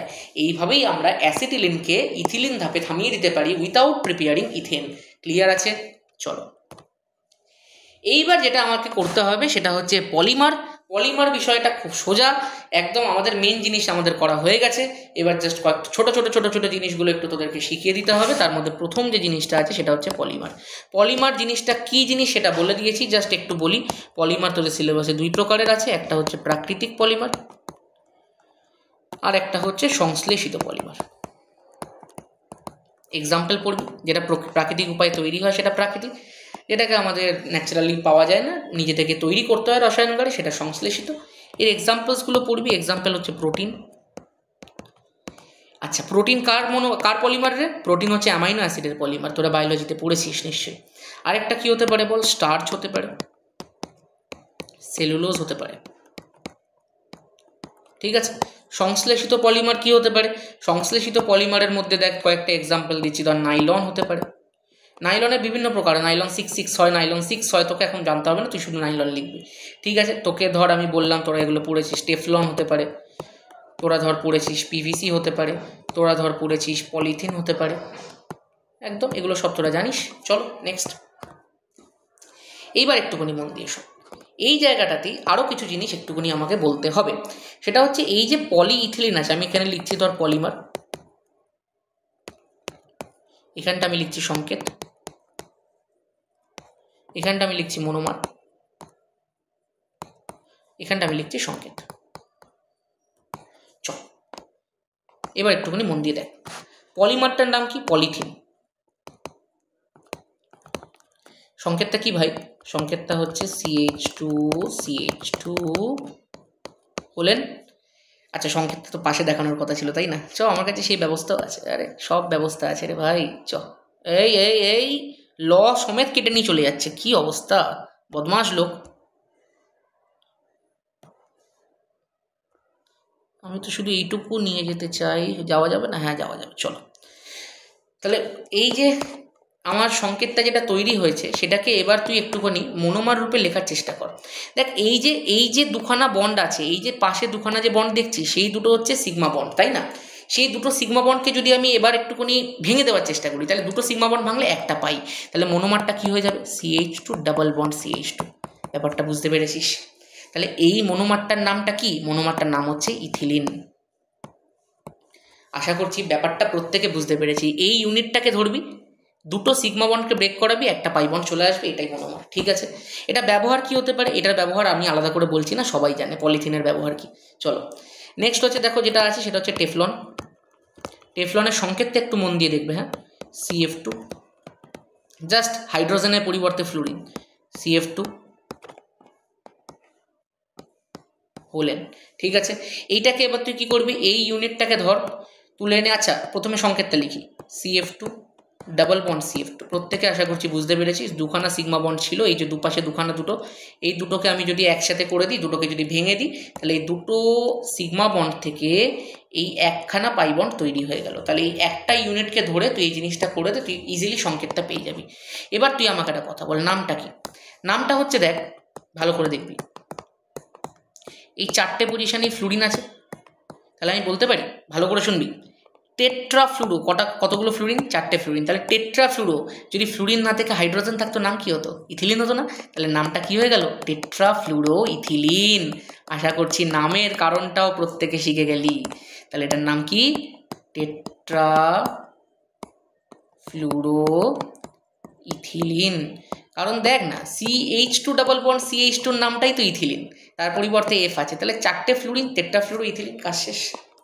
নেক্সট যেটা আছে সেটা তো আরও সোজা। আচ্ছা, এটা ব্যবহারটা শিখে রাখবে, এটা কিন্তু ফ্রাইং প্যান তৈরিতে ইউজ করা হয়, ঠিক আছে? ননস্টিকের ক্ষেত্রেও কিন্তু এটা ব্যবহার করা হয়। PVC নাম কি? পলি ভিনাইল ক্লোরাইড। ঠিক আছে, সংকেতটা কি? সংকেতটা খুব ভালো করে, CH2, দেখ CH2 লিখলাম এটার মতোই, জাস্ট এখানটা দেখবি আরেকটা CH2 ছিল, আরেকটা CH2 লিখবে না, CHCl লিখবে। ঠিক আছে, নিয়ে একটা কি করে দেবে, হোলেন করে দেবে, কাজ শেষ। এইবার কি করে মনোমার লিখবো, এইটুকু ইউনিট বেছে নাও, বেছে নিয়ে কি করবে, CH2 দুটো পাই বন্ড আছে, এই দুটো সিগমা বন্ড আছে, একসাথে জোড়ো, একটা পাই হয়ে যাবে। এই তারপরে কি আছে, CHCl লিখে দাও, CHCl, কাজ শেষ। এটার নাম কি? এটার নাম হচ্ছে পলিভিনাইল ক্লোরাইড। তাই পলি কথাটা কেটে দে, তাহলে কি থাকলো বল, ভিনাইল ক্লোরাইড। দেখেছিস, কেমিস্ট্রি পড়া জানতে হয় ভাই, তাই না? কেমিস্ট্রি কঠিন নয়, কেমিস্ট্রিটাকে পড়তে জানতে হবে, কিভাবে পড়তে হবে সেটা জানতে হবে। আচ্ছা, আরেকটা জিনিস আছে, সেটাকে একটুখানি বলি। একটা হচ্ছে কৃত্রিম, এখন বাজারে নতুন আমদানি হয়েছে, কৃত্রিম জৈব ভঙ্গুর। এই জৈব ভঙ্গুর অভঙ্গুর কী জিনিস আমি আর বলছি না ভাই, প্রাকৃতিকগুলো সব জৈব ভঙ্গুর, প্রাকৃতিক ছাড়া যেগুলো কৃত্রিম আছে সব জৈব ভঙ্গুর। প্রাকৃতিক উপায় যেগুলো ভেঙে যায় সেগুলোকে জৈব ভঙ্গুর বলে, যেগুলো মাটির মধ্যে দীর্ঘদিন ফেলে রাখলেও ভাঙবে না সেগুলোকে জৈব অভঙ্গুর বলে। কৃত্রিম উপায় তৈরি করা অথচ জৈব ভঙ্গুর এমনি পলিমারের নাম পরীক্ষাতে আসবে, পলি গ্লাইকোলিক অ্যাসিড, যেটাকে আমরা ছোট ভাষায় PGA বলে থাকি। ঠিক আছে, এছাড়াও আছে পলিহাইড্রোবিউটারেট আছে, যেটাকে আমরা PHB বলে থাকি। এইটারই আরেকটা নাম আছে, নামটা হচ্ছে বায়োপল। ঠিক আছে, চলো তাহলে মোটামুটি আমাদের পলিমার থেকেও যা ছিল সেগুলো সব কমপ্লিট হয়ে গেছে। ঠিক আছে, এইবার আমাদেরকে আর লাস্ট দুটো জিনিস পড়তে হবে। সেই দুটো জিনিস হচ্ছে, একটা ইথাইল অ্যালকোহলের রাসায়নিক ধর্ম। আচ্ছা, একটা কথা বলি, দেখো ধর্মটা কিন্তু এখানটা লেখা নেই, তার কারণ এখনও অনেকে নিজেদের ধর্মটা পালন করোনি, নিচের ভিডিওটা এখনও পর্যন্ত লাইক করোনি আর চ্যানেলটা সাবস্ক্রাইব করোনি, সেই কারণে ধর্মটা এখানে লেখা ছিল না। এখন লেখা হয়ে গেল, এবার তাড়াতাড়ি একটুখানি করে দাও। ঠিক আছে, চলো করছি আমরা। তাহলে প্রথম ধর্মটা দেখ, ভৌত। আচ্ছা, একটা কথা বলি, এর ব্যবহার, এর ভৌত ধর্ম যেগুলো আছে সেগুলো সব মুখস্থ করার জিনিস ভাই, সেগুলো তোরা সব ইজিলি পেরে যাবি। আমি যেগুলো করছি সেটা হচ্ছে রাসায়নিক ধর্ম। তো রাসায়নিক ধর্মের মধ্যে এক এক করে একটু বিষয়গুলোকে বলি। প্রথমটাই যেটা দেখা আছে সেটা খুব খুব খুব ইম্পর্টেন্ট, সেটা হচ্ছে সোডিয়ামের সাথে বিক্রিয়া। এই সোডিয়ামের সাথে যখন বিক্রিয়াটা তোকে বলবো, তার একটা ট্রিক তোদেরকে আমি শিখিয়ে দিচ্ছি। ঠিক আছে, কি ট্রিক আছে ভালো করে দেখ।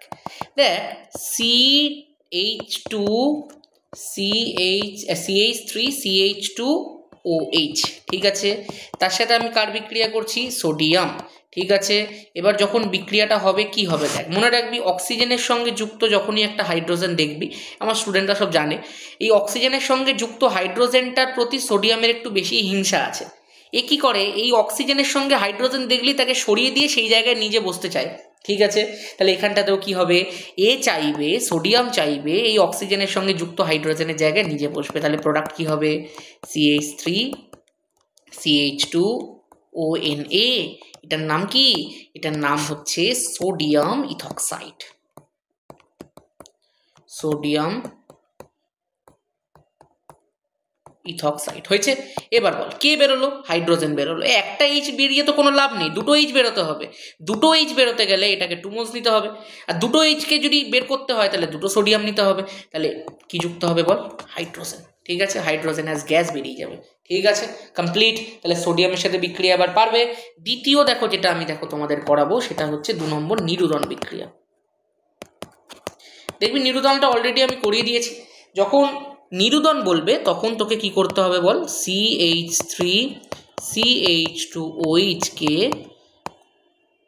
গাঢ় H2SO4, কারণ গাঢ় H2SO4 দিয়ে দিলেই জল বেরিয়ে যায়, আর 170 ডিগ্রি সেন্টিগ্রেড যখন এ ট্রিট করবে জানিস প্রসেস, এই কার্বনটার সঙ্গে যুক্ত OH-টাকে তাড়াও আর এই কার্বন থেকে একটা হাইড্রোজেন তাড়াও, তাহলে আলটিমেট কি বেরিয়ে গেল বল? জল বেরিয়ে গেল। এবার দুটো সিগমা বন্ড ব্রেক করলো, একটা পাই বন্ড কার মধ্যে? CH2 ডাবল বন্ড CH2 এর মধ্যে, তাহলে ইথিলিন তৈরি হয়ে গেল। পরীক্ষাতে কিন্তু এটা দেয় রূপান্তর করো এটা থেকে এইটা, তখন দেখিয়ে দিতে হবে কিন্তু দুটো প্রসেস শিখিয়েছি, মান সম্মান রেখে দিস ভাই। এর সাথে কি তৈরি হবে বল? জল তৈরি হবে। নেক্সট 3 নম্বর দেখো যেটা আমাদেরকে পড়তে হবে সেটা হচ্ছে আন্তঃ আণবিক নিরুদন। এটা নতুন আমদানি হয়েছে কয়েক বছর আগে, আন্তঃ আণবিক নিরুদন। একটুখানি মন দিয়ে প্রত্যেকে শোন, আন্তঃ আণবিক নিরুদনটা কিন্তু খুব খুব খুব ইম্পর্ট্যান্ট এবছরের জন্য। দেখ একই রকমভাবে করবো, CH3CH2OH, জাস্ট খেয়াল রাখিস এখানে আমরা 2 মোলস নিয়ে নেবো। ঠিক আছে, নিয়ে একটুখানি টেম্পারেচারটাও কমিয়ে দেবো। কীভাবে? গাঢ় H2SO4 নেবো, কিন্তু গাঢ় H2SO4 নিয়ে টেম্পারেচারটাকে 140 ডিগ্রি সেলসিয়াস করে দেবো। চলো কাজ শেষ। এবার মন দিয়ে দেখো কি হবে। দেখ দুটো হাইড্রোজেন, কটা হাইড্রোজেন আছে? দুটো হাইড্রোজেন আছে, তাহলে দুটো হাইড্রোজেন চলে যাবে। অক্সিজেন কটা আছে বল? দুটো আছে, কারণ সামনে 2 আছে। আমরা একটাকে রাখবো, একটাকে তাড়াবো, তাহলে দুটো হাইড্রোজেন আর একটা অক্সিজেন তাড়ালাম, তাহলে কি তাড়ালাম বল? জল তাড়ালাম। এবার রেখেছি কাকে কাকে? CH3CH2, তার মানে C2H5। একটা অক্সিজেন রেখেছি না, এই যে মধ্যখানে অক্সিজেন, আবার একটা এটাকেই তো রেখেছি, তাহলে C2H5। এই তো দেখ ডাই ইথাইল ইথার, একদম ক্লিয়ার। তাহলে এটার নাম কি? এটার নাম হচ্ছে ডাই ইথাইল ইথার। ঠিক আছে, একদম কমপ্লিট। তাহলে এইভাবেই দেখ আমরা কিন্তু রাসায়নিক ধর্মগুলোকেও পড়ে ফেললাম। নেক্সট দেখি কি আছে, অ্যাসিডিক অ্যাসিডের রাসায়নিক ধর্ম। চলো দেখি একটুখানি।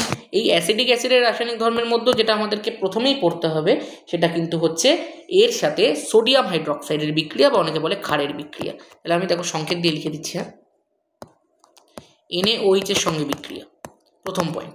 তাহলে বিক্রিয়াটা কীভাবে হবে? CH3COOH নাও, তার সাথে NaOH যুক্ত করো। যখনই NaOH-টাকে যুক্ত করবে কি হবে মন দিয়ে শোন, যেটা হবে সেটা হচ্ছে এই হাইড্রোজেনটার পরিবর্তে এই সোডিয়ামটাকে ঢোকার চেষ্টা করবে, তাহলে এই হাইড্রোজেনটা আর এই OH-টা দুটো মিলে কি তৈরি করবে? জল তৈরি করবে। দেখ তো CH3COONA প্লাস H2O অ্যাসিড ক্ষারের বিক্রিয়ায় লবণ ও জল, তাই না? এই অ্যাসিডটা এই লবণটার নাম কি? দেখ এই CH3COO গ্রুপটার নাম হচ্ছে অ্যাসিটেট গ্রুপ, তার সাথে সোডিয়াম আছে, তার মানে নাম হয়ে যাবে কি বল? Sodium acetate. ক্লিয়ার? চলো নেক্সট দেখো, এবার যেটা আমরা করব সেটা হচ্ছে এই পুরো এই অ্যাসিটিক অ্যাসিডটার সঙ্গে খুব খুব খুব খুব খুব ইম্পর্ট্যান্ট একটা বিক্রিয়া, সেটা হচ্ছে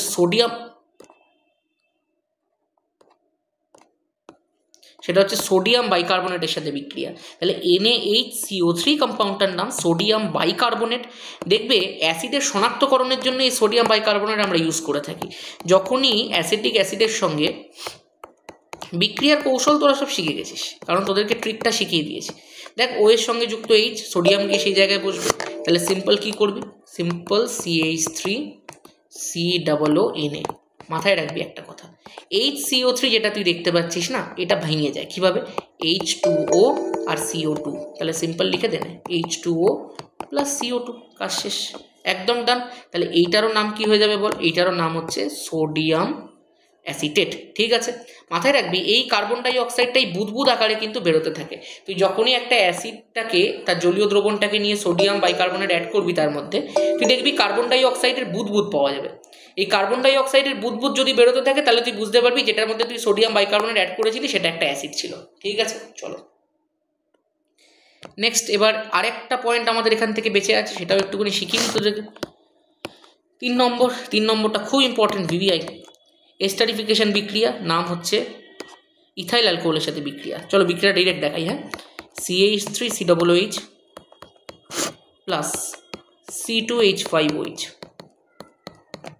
বিক্রিয়াটা কার প্রেজেন্সে হয়? One and only concentrated H2SO4। তাহলে কনসেন্ট্রেটেড H2SO4 এর প্রেজেন্সে বিক্রিয়া হলো, এই OH আর এই হাইড্রোজেন দুজনে একসাথে কেটে পড়লো, তাহলে কী হবে বল? জল বেরিয়ে যাবে। জল যদি বেরিয়ে যায় তাহলে কি উৎপন্ন হবে? CH3COO C2H5। বুঝেছিস?